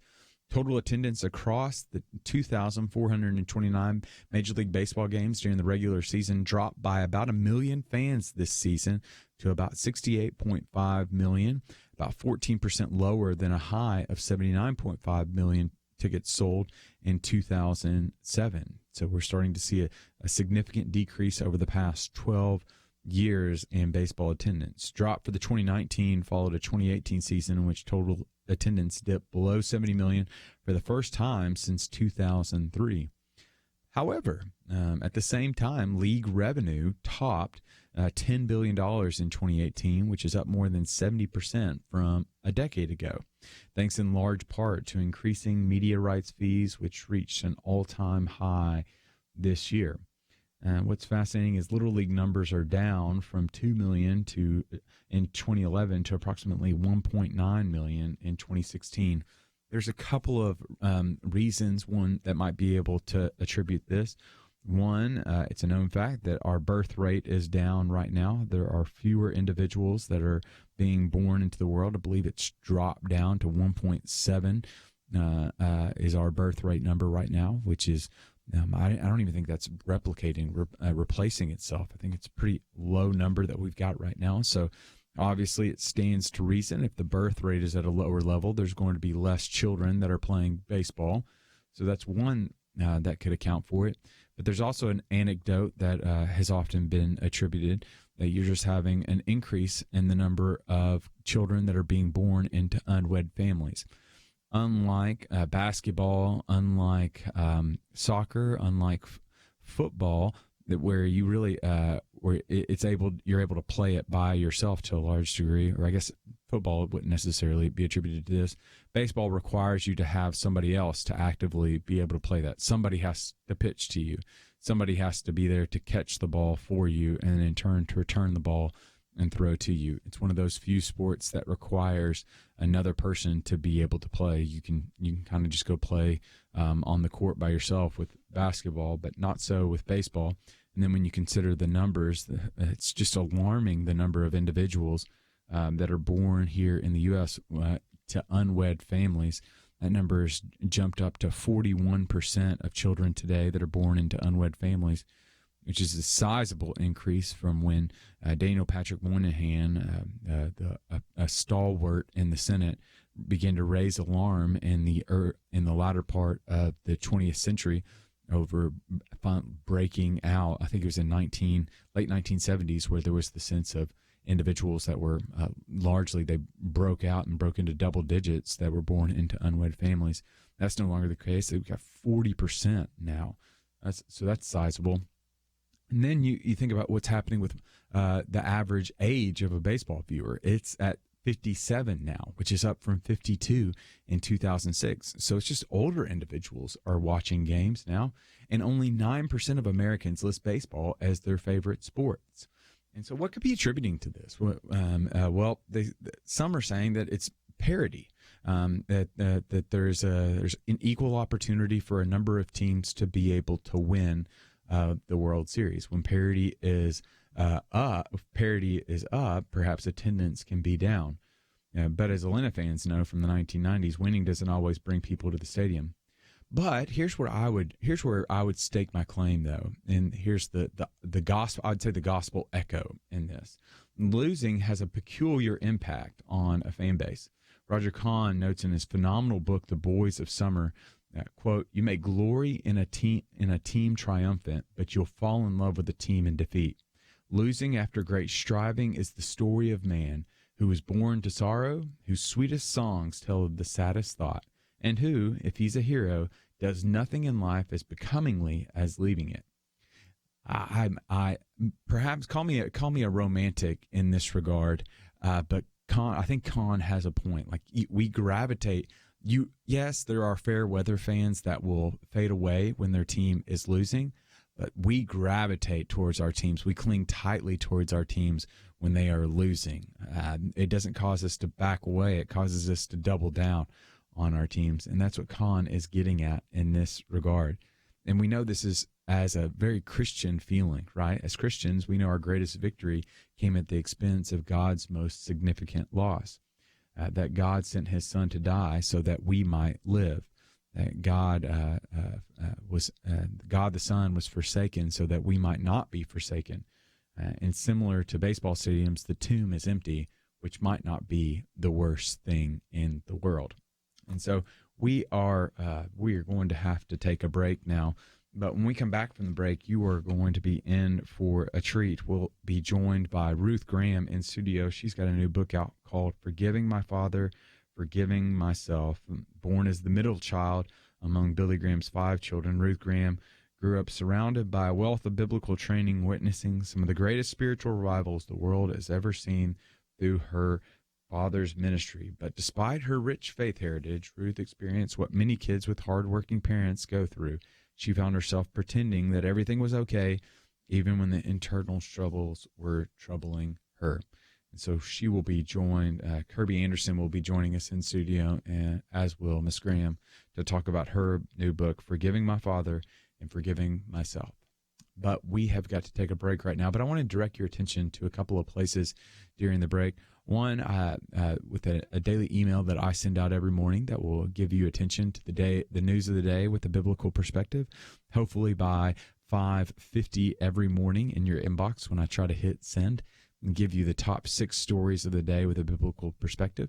You can find out more information and sign up for that newsletter called The Daily Briefing at www.thebriefing.net. Again, that website is www.thebriefing.net. Or I want to direct your attention to the Point of View page as well.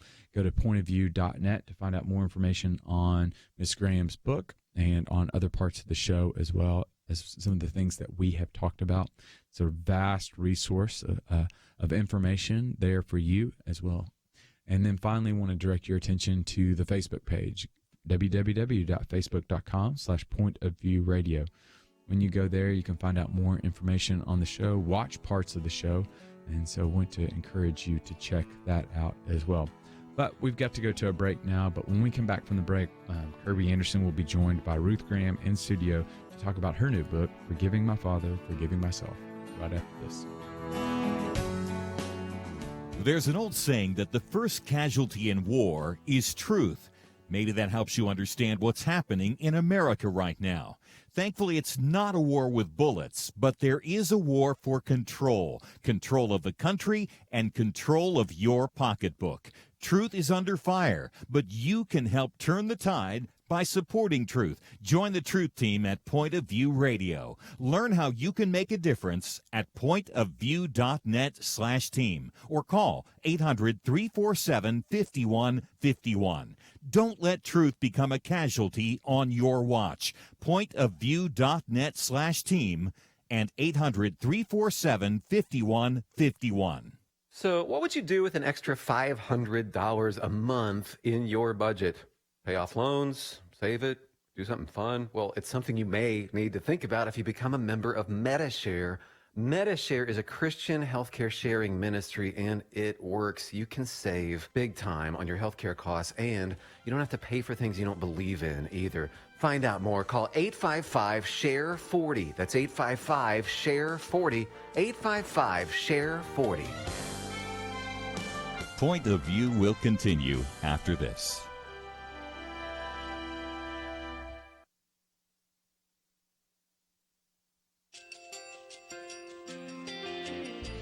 I just want to thank you so much for all the wonderful programming you have. You're just absolutely fantastic. I recently started listening to Point of View, and I really found it interesting because of the different subjects you cover. Thank you for that. I really appreciate everything that you do in keeping us informed. Thank you, Kerby, for everything that you have been doing. I appreciate all the work that you're doing, advocating for the Word of God. Thank you so much. Point of view, I think, is absolutely necessary because it's a Christian perspective, a biblical worldview perspective, and receive very current, up-to-date information about what is really going on, week to week in our culture, which is changing so rapidly, and yet it's morally sliding backwards. Yeah, I'm just, first of all, I thank you guys. Y'all's program is wonderful, and enjoy it every day. I learn so much every time I listen to it. Point of View Radio Talk Show.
Hi, this is Kerby Anderson. Each day we take on the tough issues and provide a biblical perspective to them. The topics we cover are wide-ranging: apologetics, theology, prophecy, creation and evolution, intelligent design, marriage, family, child-rearing, the millennial generation, trends in society, politics, economics, business, religious liberty, the Constitution, public policy, foreign policy, military policy, tensions in the Middle East, abortion, homosexuality, pornography, sexual ethics, media, technology, history, and America's godly heritage.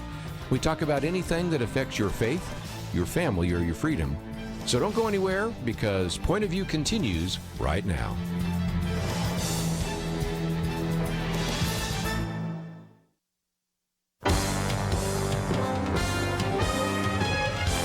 Across America, live.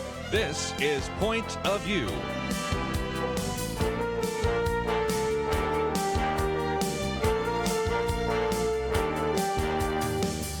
And now, Kerby Anderson. As we've been promoting, we have in studio with us today Ruth Graham. New book out, Forgiving My Father, Forgiving Myself. And I might just mention, of course, you know her, of course, as one of the daughters of Billy and Ruth Graham, but also the author of In Every Pew Sits a Broken Heart, of course, the award-winning Step into the Bible, and this book, which I think you're going to find really helpful in terms of the issue of forgiveness, and we're going to be talking about that this hour. And if you'd like to join us a little bit later, we might open up the phones, 1-800-351-1212. We have information about Ruth Graham Ministries on our website. We have information about this book. It's published by our good friends at Baker Books, and Ruth Graham, it's just great to have you in studio. Thank you. The book is just out today, hot off the press. That's why we wanted to do it today. I knew that its release date is October 1st, and if you look at the calendar, that's today. Thank you for doing that with us, and it is just a delight to have you here. And we're going to be talking about forgiveness, but I love how you start the first chapter. I mentioned this to you just before we got on the air, that somebody that has been sitting in that chair is Burl Cain, who was the warden for many years at Angola. And a number of years ago, when it was Ruth Graham and friends, you were actually at the Angola prison, and tell a story about Michael. First of all, it's incredible what's been happening behind those prison walls in terms of educating people about the Bible. That's right. And I know you've been following that as well, haven't you? I have, and it's not just Angola. There are prisons across the nation that are involved in bringing the Bible school and seminary into prisons, and the men are then able to graduate. And I've attended a graduation, and the faculty comes in full regalia, and they do the pomp and circumstances, and to see families sitting there who for maybe hours sat in a courtroom, so disappointed, heartbroken over their uncle, their brother, their son, to sit there this time with smiles beaming across their face and with such pride that their son, uncle, brother is graduating from Bible school. Just fabulous. And the change in their lives. And then they're sent out as missionaries to other prisons. It's a fabulous ministry. It certainly has. And we've featured them in places like Indiana and Texas and Louisiana, a number of other places. And we certainly want to salute those of you that are involved in prison ministry. But I use that to tell the story of Michael. Yes. And I'd love you to tell that story, because it really underscores this whole idea of forgiveness, doesn't it? It does. It opened my eyes. I was invited to Angola with my team, Ruth Graham and Friends, and they were psychologists, pastors, people who had really dealt with the issues of the underbelly of the church that nobody was talking about, whether it be divorce or abuse or pornography, whatever. And Burl Cain invited us to bring that to the prison. Very good. And I went, and the press followed me. The national press followed me. And we got to speak there 5 different camps with 1,000 men in each. And these men are there for life. By and large, they're not going to get out unless they die or something unusual happens. And so we went, and while I was there, Burl asked me to go death row. And I thought, going to prison is one thing, but death row is a whole different thing. But I thought, I'm here to minister to these men, and it's not about me.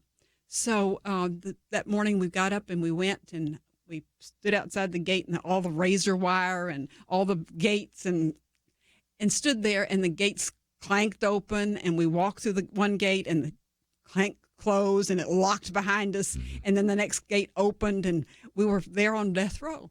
And they pointed us down this corridor. It's a concrete corridor, so our footfalls echoed through the building. But we divided up. so that we could talk to as many prisoners as we could. And the first prisoner I came to was a short young man. He was a young man.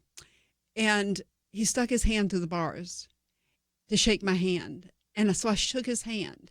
And we talked for a bit. I asked him about his family. And I had no idea why he was there or what his story was. He didn't know my story except that I was Billy Graham's daughter. Mm-hmm.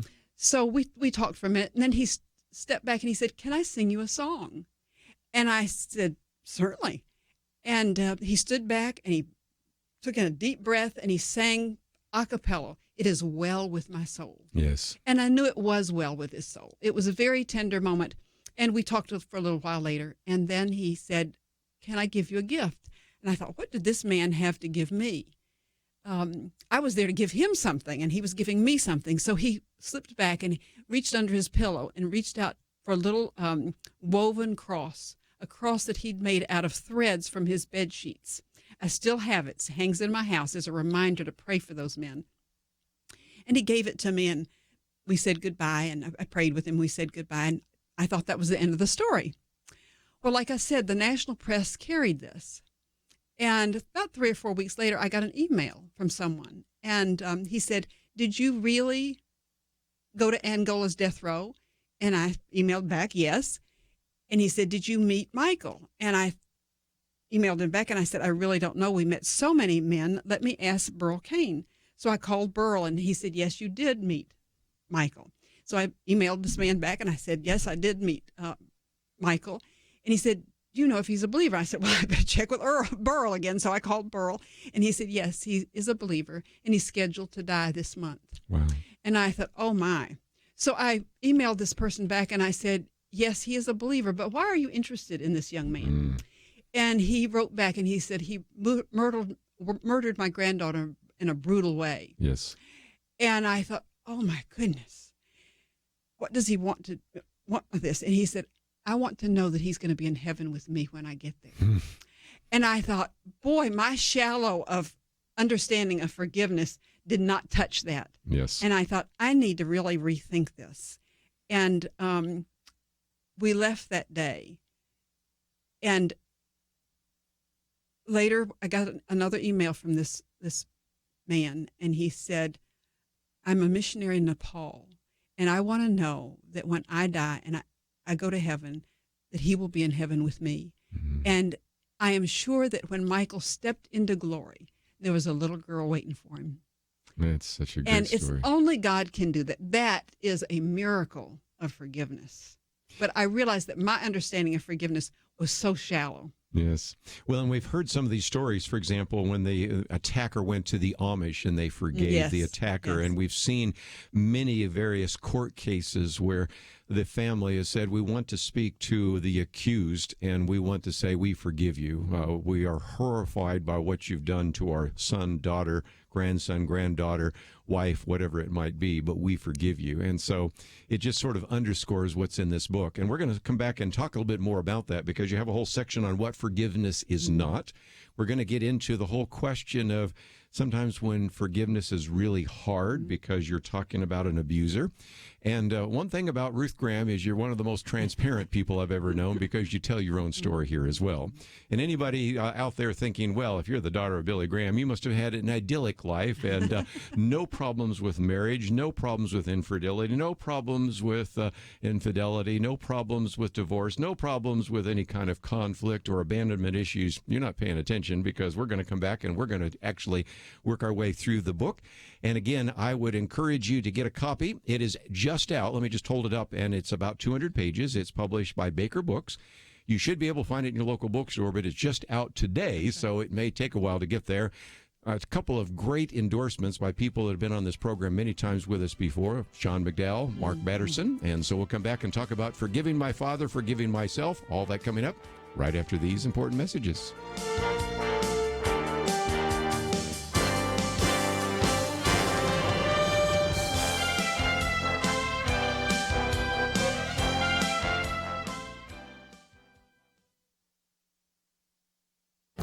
This is Viewpoints with Kerby Anderson. How should we define America? Should we define it by its triumphs or its failures? While there are certainly some dark chapters in American history, we don't truly tell the story of this country if that is all we teach the next generation.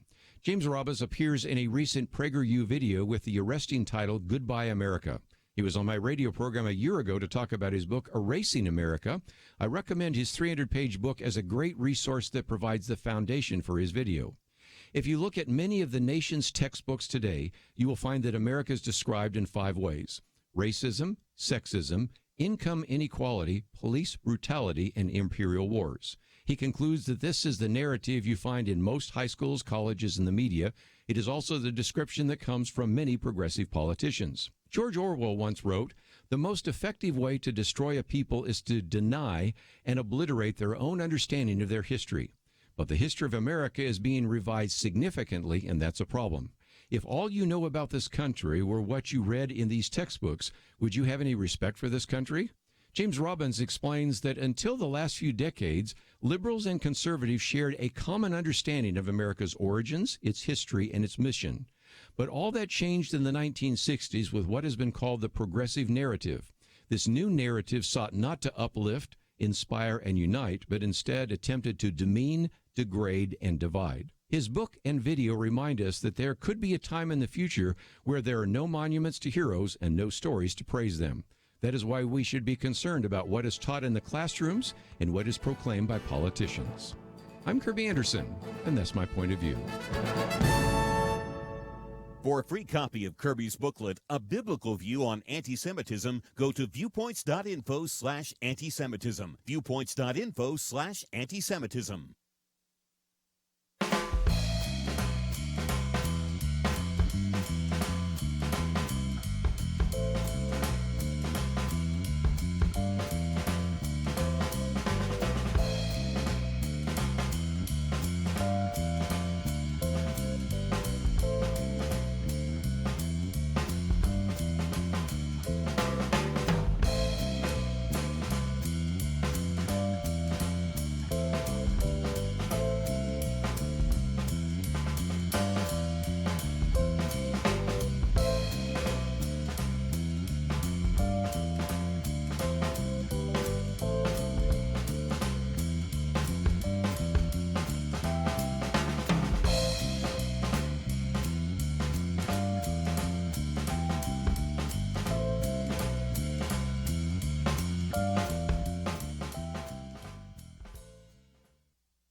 You're listening to Point of View, your listener-supported source for truth. In studio with us today, Ruth Graham, and again, just an outstanding book, Forgiving My Father, Forgiving Myself, just out. So be looking for it in your local bookstore. It may already be there. We also have a link, of course, to Ruth Graham Ministries. You can get the book there, and also some other resources if you want to get it in hardback or Kindle. And forgiveness is an important issue. And one of the things you talk about, Ruth, is forgiveness isn't fair. For our listeners out there, as we've over the last couple of weeks sometimes talked about abuse and we've talked about dysfunctional families, sometimes people say, well, it's not fair that I should forgive somebody because of what he or she did to me. But that's not what forgiveness is contingent on, is it? No, it's not. And you just have to ask Jesus how fair forgiveness is. Yes. It was as he was being nailed to the cross that he said, Father, forgive them, for they know not what they do. Talk about grace. Talk about heart of love. Forgiveness is not about us. It's about God and the opportunity to enter into his very character and nature. And that's a sacred thing. That's a holy moment. That's a sacrament. And we talk about forgiveness being a letting go, a gift you give yourself, a way to get healthy emotionally. And while that's true in all the cases, but it really is not about us. Yes. It's about God and his character. And that's what I wanted to bring out in this book, that it's really his character being formed in us. And that's really what we want. Yes. You know, we had Max Lucado here just the other day because his new book is on happiness, and one of the chapters is on forgiveness, and he'd actually preached at my own church on that subject. And I have always said to individuals, forgive someone else, even if you don't do it for any other reason, then it helps you because it removes these burdens that you've been carrying for years. And one of the things I appreciate about Ruth Graham, and there are many, is the transparency that you come, and you talk about in the book that you really hadn't had a chance to think about forgiveness until about the age of 36. And you've heard the phrase, time heals all wounds, but actually time buries That's all right. wounds. And all of a sudden, a lot of things surfaced when you were 36 years of age. Explain that, if you might. My husband had been unfaithful for years, unbeknownst to me. And I was absolutely, the rug was pulled out from under me. I was just heartbroken and didn't know how to deal with it. And nobody else in my circle knew how to deal with it. They sort of wanted me to cover it over and keep going. Mm-hmm. And I tried to do that. I truly tried to do that for about 3 years. And my wheels came off. I became depressed. I was angry. I was bitter. And I just was losing a grip. And I was just not knowing what to do. So I remember one day my children were swimming in the pool with my pastor and his wife. We were all together. And my husband said something to me. I don't know what triggered it, but the anger just roared out. I mean, I didn't care who heard me. I don't care what I said. I just was angry, blinded with this rage. And my pastor and his wife were very good about ushering the children back to their house. And I just let my husband have it with both barrels because I'd tried to cover it up for too long. Yes. And I hadn't gotten it out. And I have since asked God to tell, my husband died shortly after we were divorced, but I have asked God to please tell Ted that I forgive him. Mm-hmm. I know there's no theology for that, but I leave it to God, and I will see Ted again, and I will be able to ask his forgiveness then, if it matters. It may not matter at that point, but I just, it was a real rough period in my life, and I didn't know where to turn, and I was looking for security. So I entered a rebound marriage, a very ill-advised. My parents both told me not to do it. You were down there with Gigi at the time, I think. I was living close to them, and they introduced me to a handsome widower. Here we go. And the pastor introduced me to the handsome widower, and I thought this was ideal. My children didn't like him, but I thought they were almost out of the house, and what did they know? So I was going to do what I wanted to do, very much like the prodigal son. And I was he asked me to marry him, and I said yes, and after 6 months of knowing him, I married him on a New Year's Eve. My father had called me from Tokyo. My mother had called me from Seattle and said, why don't you slow down so we can get to know this man? Mm-hmm. But I wanted someone to take care of me. I wanted to feel secure again. And so I married him on a New Year's Eve. And within 24 hours, I knew I'd made a terrible mistake. That's right. I became afraid of him. And I fled. I wanted to hide. Yes. Wanted to run away and hide. Well, one of the things I want to get to is in chapter 5, it's about grace, and you talk about this drive to go see your parents. Now, again, just put this in your mind, okay? This is now the second marriage that has not been positive. You are the daughter of Billy and Ruth Graham, and you're driving up there wondering, what am I going to encounter? And what you encounter is a father who says, welcome home. Mm-hmm. I shared that story at his funeral. Many of your listeners may have seen that. Mm-hmm. And because I felt that was the essence of who my father was. He was the most gracious, forgiving, loving man. He loved us all unconditionally. And to me, that showed not only who he was, but he showed me what God was like. Yes. And certainly my father was not God, but he showed me what God was like that day and changed my life. Yes. Well, while we're talking about your father, you wrote kind of a difficult chapter about the fact that your father was always gone. Mm-hmm. And I think you wrote it in the right way because you didn't want to be critical of him and you take a responsibility for your actions. But when your father is gone 50% of the time, and then when he's there are all the staff around, and you would even quote one of these individuals saying that if you're a president, you never really have intimacy because you always have staff around. He always had staff around. You had the feelings, as would be understandable, of abandonment, and that surfaced some of those issues, didn't it? It did, and little did I know that. I had no idea that was one of my issues. But I was, after the fourth marriage ended in divorce, I was talking with a friend, and I was beating myself up and saying, why do I keep repeating this? What is wrong with me? And he looked at me and he said, Ruth, he said, as a little girl, you felt abandoned. I did not want that to be true. My father is my hero, and I love him dearly. I did not want that to be true. But the peace fit the puzzle. I finally realized why I kept doing the same thing over and over again. And that was amazing to me. But I don't blame my father. I really don't. And I don't blame my mother. But again, I recognize that one of the things I've said sometimes, you get to the point where you're as old as we are, that you start mentoring and discipling. And I meet some of these people at a seminary, a Bible college. Next week, I'll be teaching at a Bible institute. You see some individuals that start getting some notoriety. And the first thing I say is recognize that God gave you a family. Right. And he also gave you a ministry. And sometimes you've got to figure out what those priorities are. And over the years, there have been times when I've said no to things that would have advanced a career, but sort of learning some vicarious lessons from individuals whose fathers were very famous. And matter of fact, one of those, I've gotten to know, and of course I've known Josh McDowell for years, and I know Sean McDowell. There are some individuals that find themselves in a situation where it's easy to feel like maybe I've been abandoned, even though they do all they can when they're there. And so it's something to even learn a vicarious lesson as you are pursuing a ministry or pursuing a business or career, to begin to think about what is most important, right?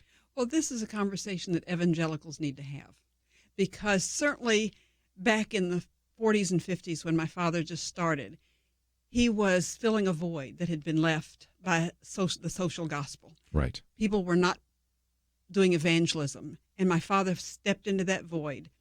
And there was so much. It was a unique ministry. He was a unique man at a unique time, and I understood that. I really did, and I still do.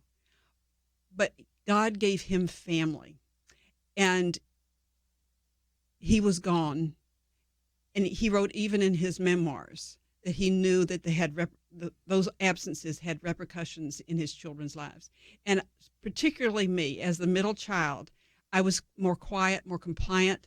And so I didn't make myself known. I didn't demand attention, and I didn't get it. And there was never any time for just intimate time with my father. And I missed it as a little girl. Yes. Well, let's take a break, and when we come back, we are going to continue our conversation with Ruth Graham. I want to get into a couple of things. First of all, people misunderstand how forgiveness and reconciliation fit together and the need for some discernment. And you have a whole list of things that forgiveness is not, so I wanted to get into those issues as well. And, of course, blessing, not bitterness, and we'll use a couple of examples, whether it's Judas and Peter or whether it's Isaac and Jacob and Esau and some others. We've got all sorts of things to cover. So if you find yourself saying forgiveness is an issue that I'm dealing with, or it's an issue that I know somebody is dealing with and would really benefit from this book, Forgiving My Father, Forgiving Myself, and it's just out today, and it's by Ruth Graham. And if you find yourself saying, well, I'd also like to know more about what Ruth Graham is doing, click on the button there that is at pointofview.net. Click on her picture, and it will take you to ruthgraham.com, and you can find out more about Ruth Graham Ministries. And, of course, we also will see some material there. I know you're going to be on with James Robison, so people will be able to watch that on television as well. We have a lot more to cover with Ruth Graham, and we will do so right after this.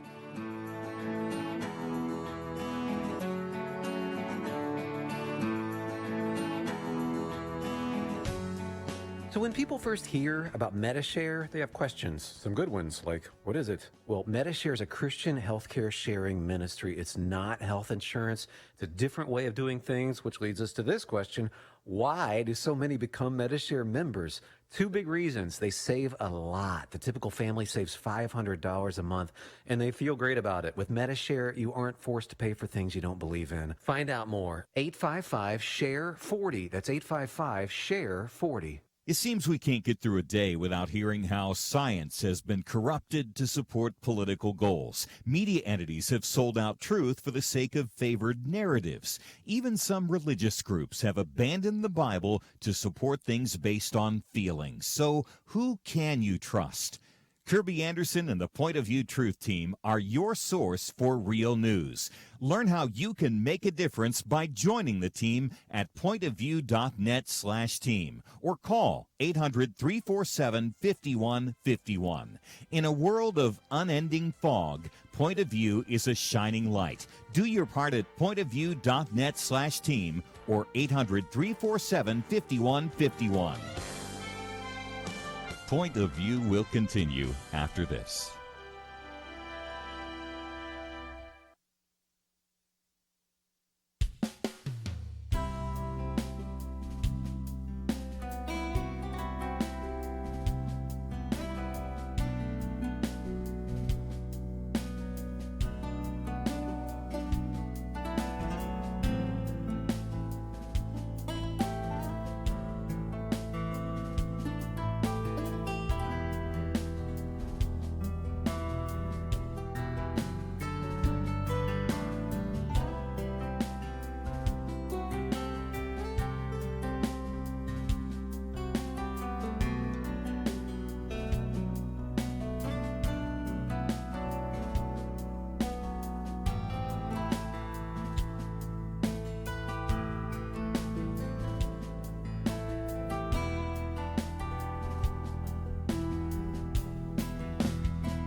are listening to Point of View.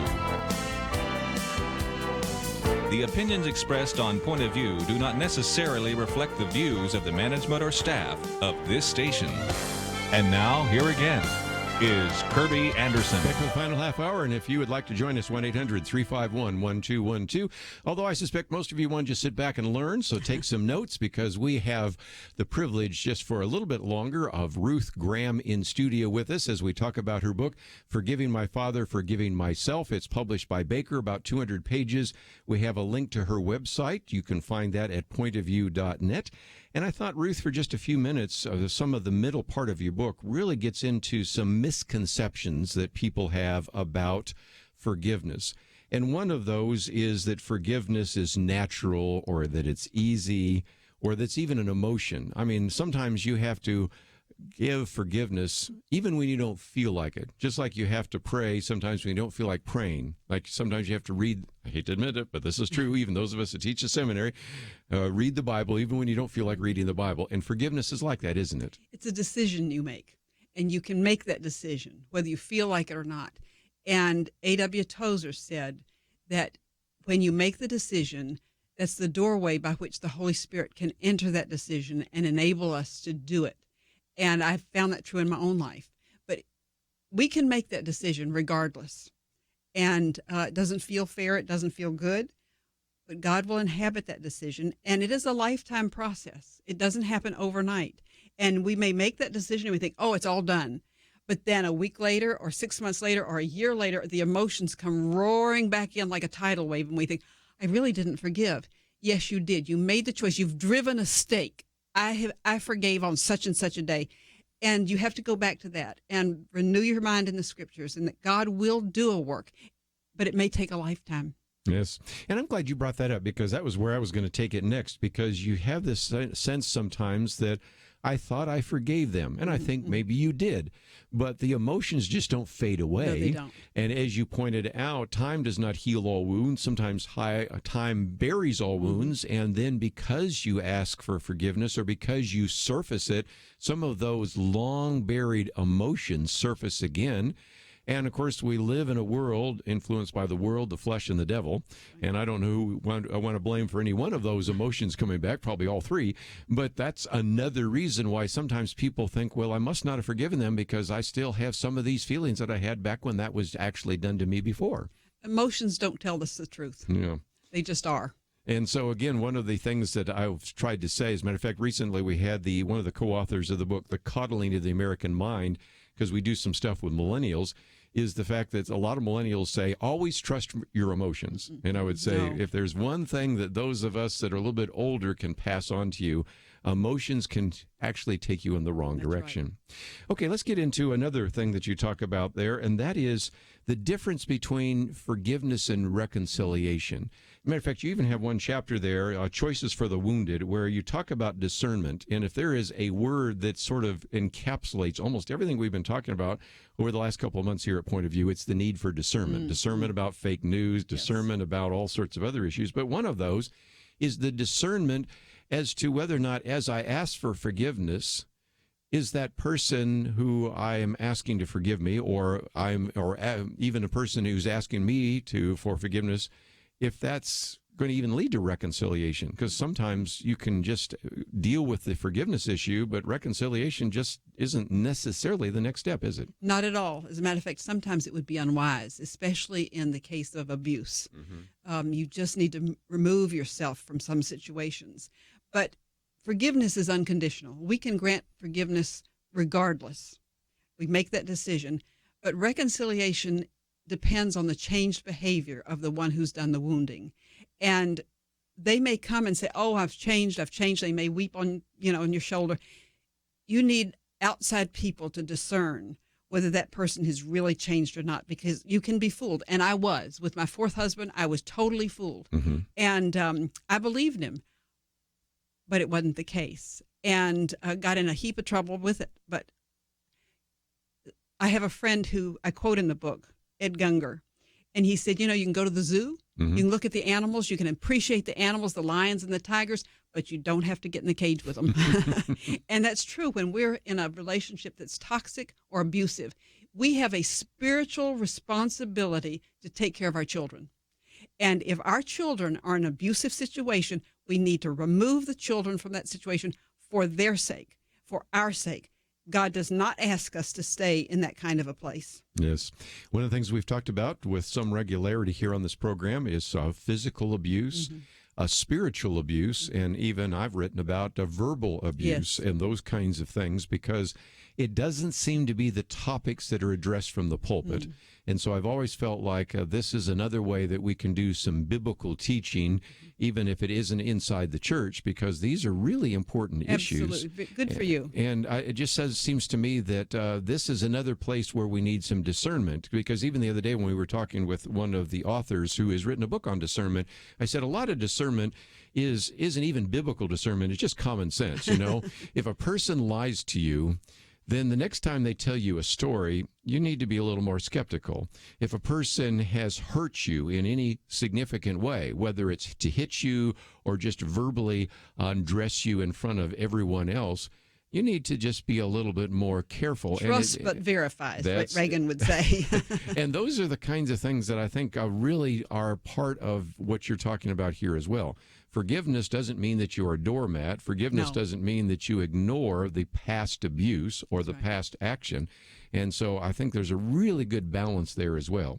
Let me just, before we run out of time, because I did want to get a couple of the various illustrations there. One of those is, if you think about the difference, and I love this, how did Judas respond? How did Peter respond? It does seem to me that's a very good illustration from the New Testament. We'll get to the Old Testament in just a minute, of two different ways you can respond when you've let somebody down, when you've failed somebody. And here is, I think, a great Bible story and also a biblical principle that we can apply in our own lives. Well, certainly, Judas betrayed the Lord, and Peter denied him 3 times. So what was the difference? I think that Judas was disillusioned. He expected Jesus to be the conquering hero, to defeat Rome. And when that didn't happen, he was disillusioned. He was disappointed. And maybe he began to stand closer to the Pharisees, listen to their whispers, their anger, their malcontent. And he lost focus, if he ever had it. Right. And he began to doubt, and he decided, well, I will sell Jesus to them for 30 pieces of silver, and Jesus will probably walk away from the crowd anyway, because he's done that before. When things got out of hand, he just slipped away. So maybe that's what, I don't think Judas really ever meant to see it go that far. And when it did, I think he was horrified. But instead of going to the disciples, instead of going to God, he went to the Pharisees and the leaders who to whom he had betrayed Jesus. And they spat in his face, and they threw the money on the ground and said, "We don't want anything more to do with you." How horrible that must have been for Judas. And to see that Jesus was going to be crucified, he knew Jesus was innocent. To know that, and he didn't have a remedy for that. He didn't go back to the disciples. So he went out and hung himself. Yes. Whereas Peter, he denied the Lord 3 times. He even cursed and swore he didn't know Jesus. But he went back to the disciples. We hear that he must have been in the room when the women came to say that Jesus was alive, and he ran to the tomb. He was eager because angel had said, "Go tell the disciples and Peter." And Peter. Yeah, Yes. I just love the way that's added, because it just illustrates again, we right now are talking about forgiving other people, but sometimes the person that's hardest to forgive is yourself. Absolutely. And, you tell some stories in there, and all of us can tell stories of when we betrayed a confidence, when we gossiped about somebody, when we did something harmful, maybe even accidentally, and we found ourselves in a situation where really the person that was the hardest to forgive is us. That's I mean, right. we're oftentimes the most critical person in that whole situation. So we come back from the break. I want to talk about another story, because that's in the Old Testament, Jacob and Esau, because that gets into the idea of a blessing versus bitterness. And I thought that was another great illustration, because sometimes if you do not get forgiveness, if you do not move on, then sometimes that leads to a great deal of bitterness. And we are running into lots and lots of people today because of the bitterness that they have and the divisiveness that we have. So let me encourage you to go to our website today, and if you click on the picture of Ruth Graham, you will find that we have a link to ruthgraham.com. We have a great deal of information about what is happening at Ruth Graham Ministries, so you can follow that as well. You can also sign up and receive the newsletter. So let me encourage everybody to put your email and your address down there, and then you can actually know a little bit more about what Ruth Graham Ministries is doing.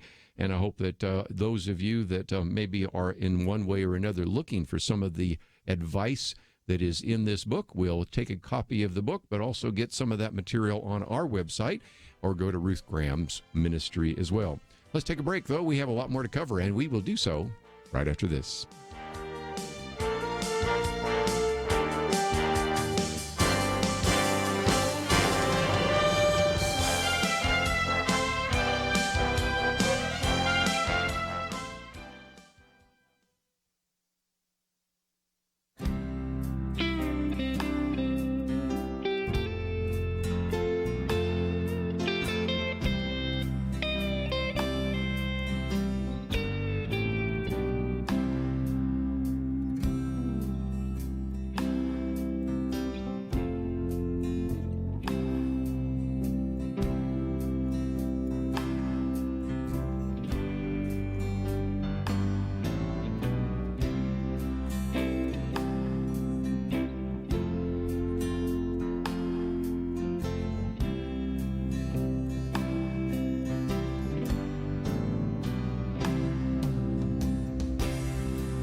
Now, back to Point of View, your listener-supported source for truth. Back for a few more minutes in studio with us, Ruth Graham. And let me just mention that, first of all, we have a link to her website. I would encourage you to go there and sign up and receive some of the great material that is available through Ruth Graham Ministries. Number two, you might say, I know some people that might benefit from this right now. They're struggling with this issue of forgiveness. Now, obviously, you might want to buy them a copy of the book, but in the meantime, we have on our website a watch and listen. The listen is you could download the podcast and just send it to them. The watch is, of course, they could watch it right now, or you can just simply go to our YouTube channel. In about an hour, it'll be up there, and you can actually watch this and pass it on to them. And this might just be a real encouragement. So let me encourage all of you listening to think about someone you might want to pass this on to, and that would really be, I think, a tremendous blessing for Ruth Graham, who obviously has spent a fair amount of time writing this book and doing this author tour. But let me, if I can for just a minute, Chapter 9, Blessings Not Bitterness, Jacob and Esau. And I think that's a great illustration because I run into bitter people all the time who cannot get over something that happened to them in their past. And as horrific in some cases that it is, I'm not minimizing what happened to them. If they can't get over it, they're never going to be better if they're always bitter, right? I was certainly bitter after my husband's infidelities. And remained bitter for quite a while. And Jacob and Esau were classic. They were sibling rivals. I mean, you talk about rivalry and favoritism. Rebekah favored Jacob and Isaac favored Esau. And favoritism tears a family apart. Yes, it does. You can't allow that to happen, but it happened. And Jacob stole, or didn't steal from, Esau thought he'd stolen the birthright from him, but actually Esau sold it to him when he thought it was worthless. He just wanted a pot of stew. He was hungry, he was famished. He thought he'd die if he didn't have the stew. And so Jacob said, okay, then give me the birthright. And that was key in those days. I mean, that was the father's blessing. That was the father's inheritance. I mean, the other kids didn't get anything. It was the firstborn son. And so Esau sold it to him for a pot of stew. And Jacob took off and he took it. He wasn't going to give it back. And then when Jacob realized what had happened, when Esau realized what he was so angry, he vowed to kill his brother. Right. And his mother overheard that and said, you need to go be with your uncle Laban. So Jacob had to serve his uncle Laban for a long time to get the bride that he really wanted. Yes. And his uncle treated him the way that he had treated Esau in so many ways. Deceit, it ran in the family. Talk about a generational sin. I used to call it broken branches in your family tree from Abraham all the way to Joseph. I mean, what a mess in Genesis. Well, all of God's children are a mess, even That's today. Right. Yes. But Jacob decided, well, they had to see each other. And Jacob sent his wives and his children ahead because I guess he felt like Esau wouldn't kill them first. Right. But the Lord met him at the brook Jabbok, and Jacob wrestled with him all night until the Lord touched his thigh, and he was crippled from then on. But he was no longer bitter, and he and Esau made up. I mean, they were not going to be bosom buddies, but they made up, and they traveled together, and they served one another. So bitterness doesn't have to be bitterness. You can get rid of it. Yeah. You can get rid of it. And I know for me, I was very bitter towards my husband, and I'm sure I did my children undue harm by making snide remarks about their father, and that was lasting bitterness. But the Lord has taken care of that. Yes. Well, and a good example, I've seen this in families where sometimes the parents have not treated them well, and one son or daughter says, well, that's just, they had that problem, and I'm not going to make it my problem. And the other holds on to that bitterness for the rest of their lives, and it's just incredible. One of the other chapters I thought we might talk about, what if I still can't forgive? Again, I love the practical nature of your book because you recognize that sometimes it isn't easy to forgive. It's not an emotion that just naturally comes into me one day and say, I'm going to be so forgiving. But what about this idea of some people just simply saying, you know what, I just can't bring myself to forgive? What would you say to them? Well, that's the case where you have to just pray. If you really want to forgive, then you need to pray and ask the Holy Spirit to help you do it. It's not easy. It's unfair. It's not natural. Forgiveness is tough work. But the Holy Spirit does the tough work once we give him the opportunity. And he does it in a marvelous way. And I've seen it happen in my own life, in the lives of my children. And I know that forgiveness is transformative, and it's worth the hard work. It's worth the sacrifice you have to make. It's worth the humbling of yourself to ask for forgiveness. And I've had to do that too. Yes. But it's worth it. And I remember one Easter Sunday, I'd put my children through so much. and I gathered in the backyard of my daughter's house. We're overlooking the Blue Ridge Mountains. And we were talking about things. And finally I said, I need to talk to you all about something. And I sent the children away to play. And my children blanched. They thought I was either really sick or something was really wrong. I said, no. I said, I need to ask each one of you to forgive me. Oh, Mother, we don't need to forgive you. You know, that's not an issue. I said, no, I need to know that you all have forgiven me. I looked at each one of them in the eye and I said, will you forgive me? Mm-hmm. And each one said, yes, Mother, we forgive you. What a freeing thing that is. Yes. Hard? Yes, I'm the mother. I'm supposed to have it all together. But freeing to have my children forgive me. I dedicate the book to them because their forgiveness has been so unmeasured. You end the book by talking about the importance of intimacy with God. Yes. And a lot of that really has to do with, like you say, praying, spending time in God's Word, and recognizing that this is what God calls you to do, even though it may be a very difficult road to walk down, Mm-hmm. right? Absolutely. But he walks with us. Yeah. We're never alone. He walks with us and he will see us through. You know, we may not feel that way. We may feel absolutely opposite, but God will see us through. And we're invited into the miracle of forgiveness. And forgiveness is transformative. It's transformed my life. It's transformed my children's lives. It's transformed my family's life. And it is a miracle that we are invited into the very nature and character of God. It is a holy, sacred thing. We have a link to your website. When people land on your website, what will they find? Because there's some great resources, aren't there? There will be resources, and they can order the book. They can find out more about me and what I do. And again, I think it is, again, one of the links that we have provided there. We do have a link to the book itself and, of course, ruthgraham.com. And I might just mention that people can be watching for you on television because you're going to be going from here to tape a program with our friends at Life Today. So that's information already there. And you've already taped one, I guess, with Sheila Walsh. Two of them. Friends. Yeah, Two of so, them. So that's great. you got James and Betty Robinson tonight. And that, so you'll be watching those. And again, if you're on the website that you have or you sign up for the newsletter, you'll know all about that. So, Ruth, I appreciate you coming by. Of course, we've known many members of your family, and it has just there are been, lots of Grahams. Yeah, and it has just been a delight to have you in studio. It's so nice to be here with you. Thank you very much.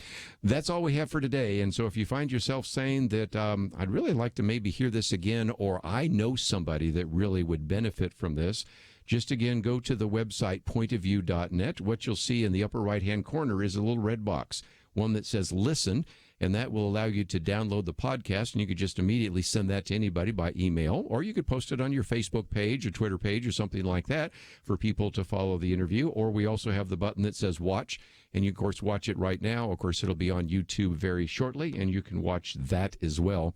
And this is a very important issue of forgiveness, and this is why we wanted to dedicate an hour to that, especially since we have Ruth Graham in studio. So that's all we have for today. I want to thank Andrew and Steve for the help behind the scenes. I hope you'll join us tomorrow right here on Point of View.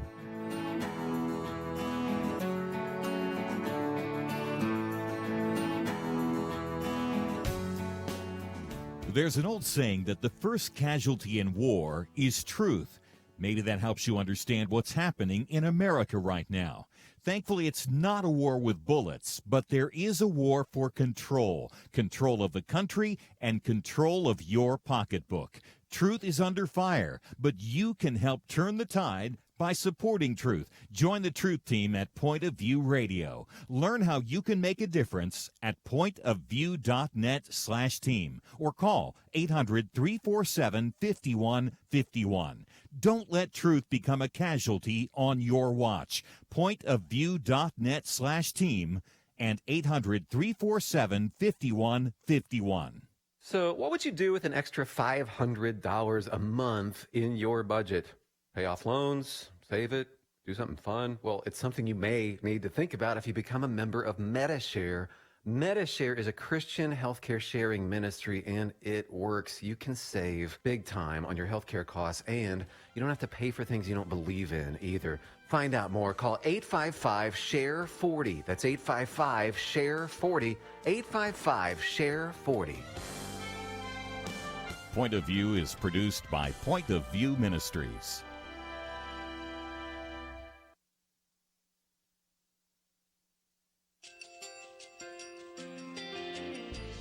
I just want to thank you so much for all the wonderful programming you have. You're just absolutely fantastic. I recently started listening to Point of View, and I really found it interesting because of the different subjects you cover. Thank you for that. I really appreciate everything that you do in keeping us informed. Thank you, Kerby, for everything that you have been doing. I appreciate all the work that you're doing, advocating for the Word of God. Thank you so much. Point of view, I think, is absolutely necessary because it's a Christian perspective, a biblical worldview perspective, and receive very current, up-to-date information.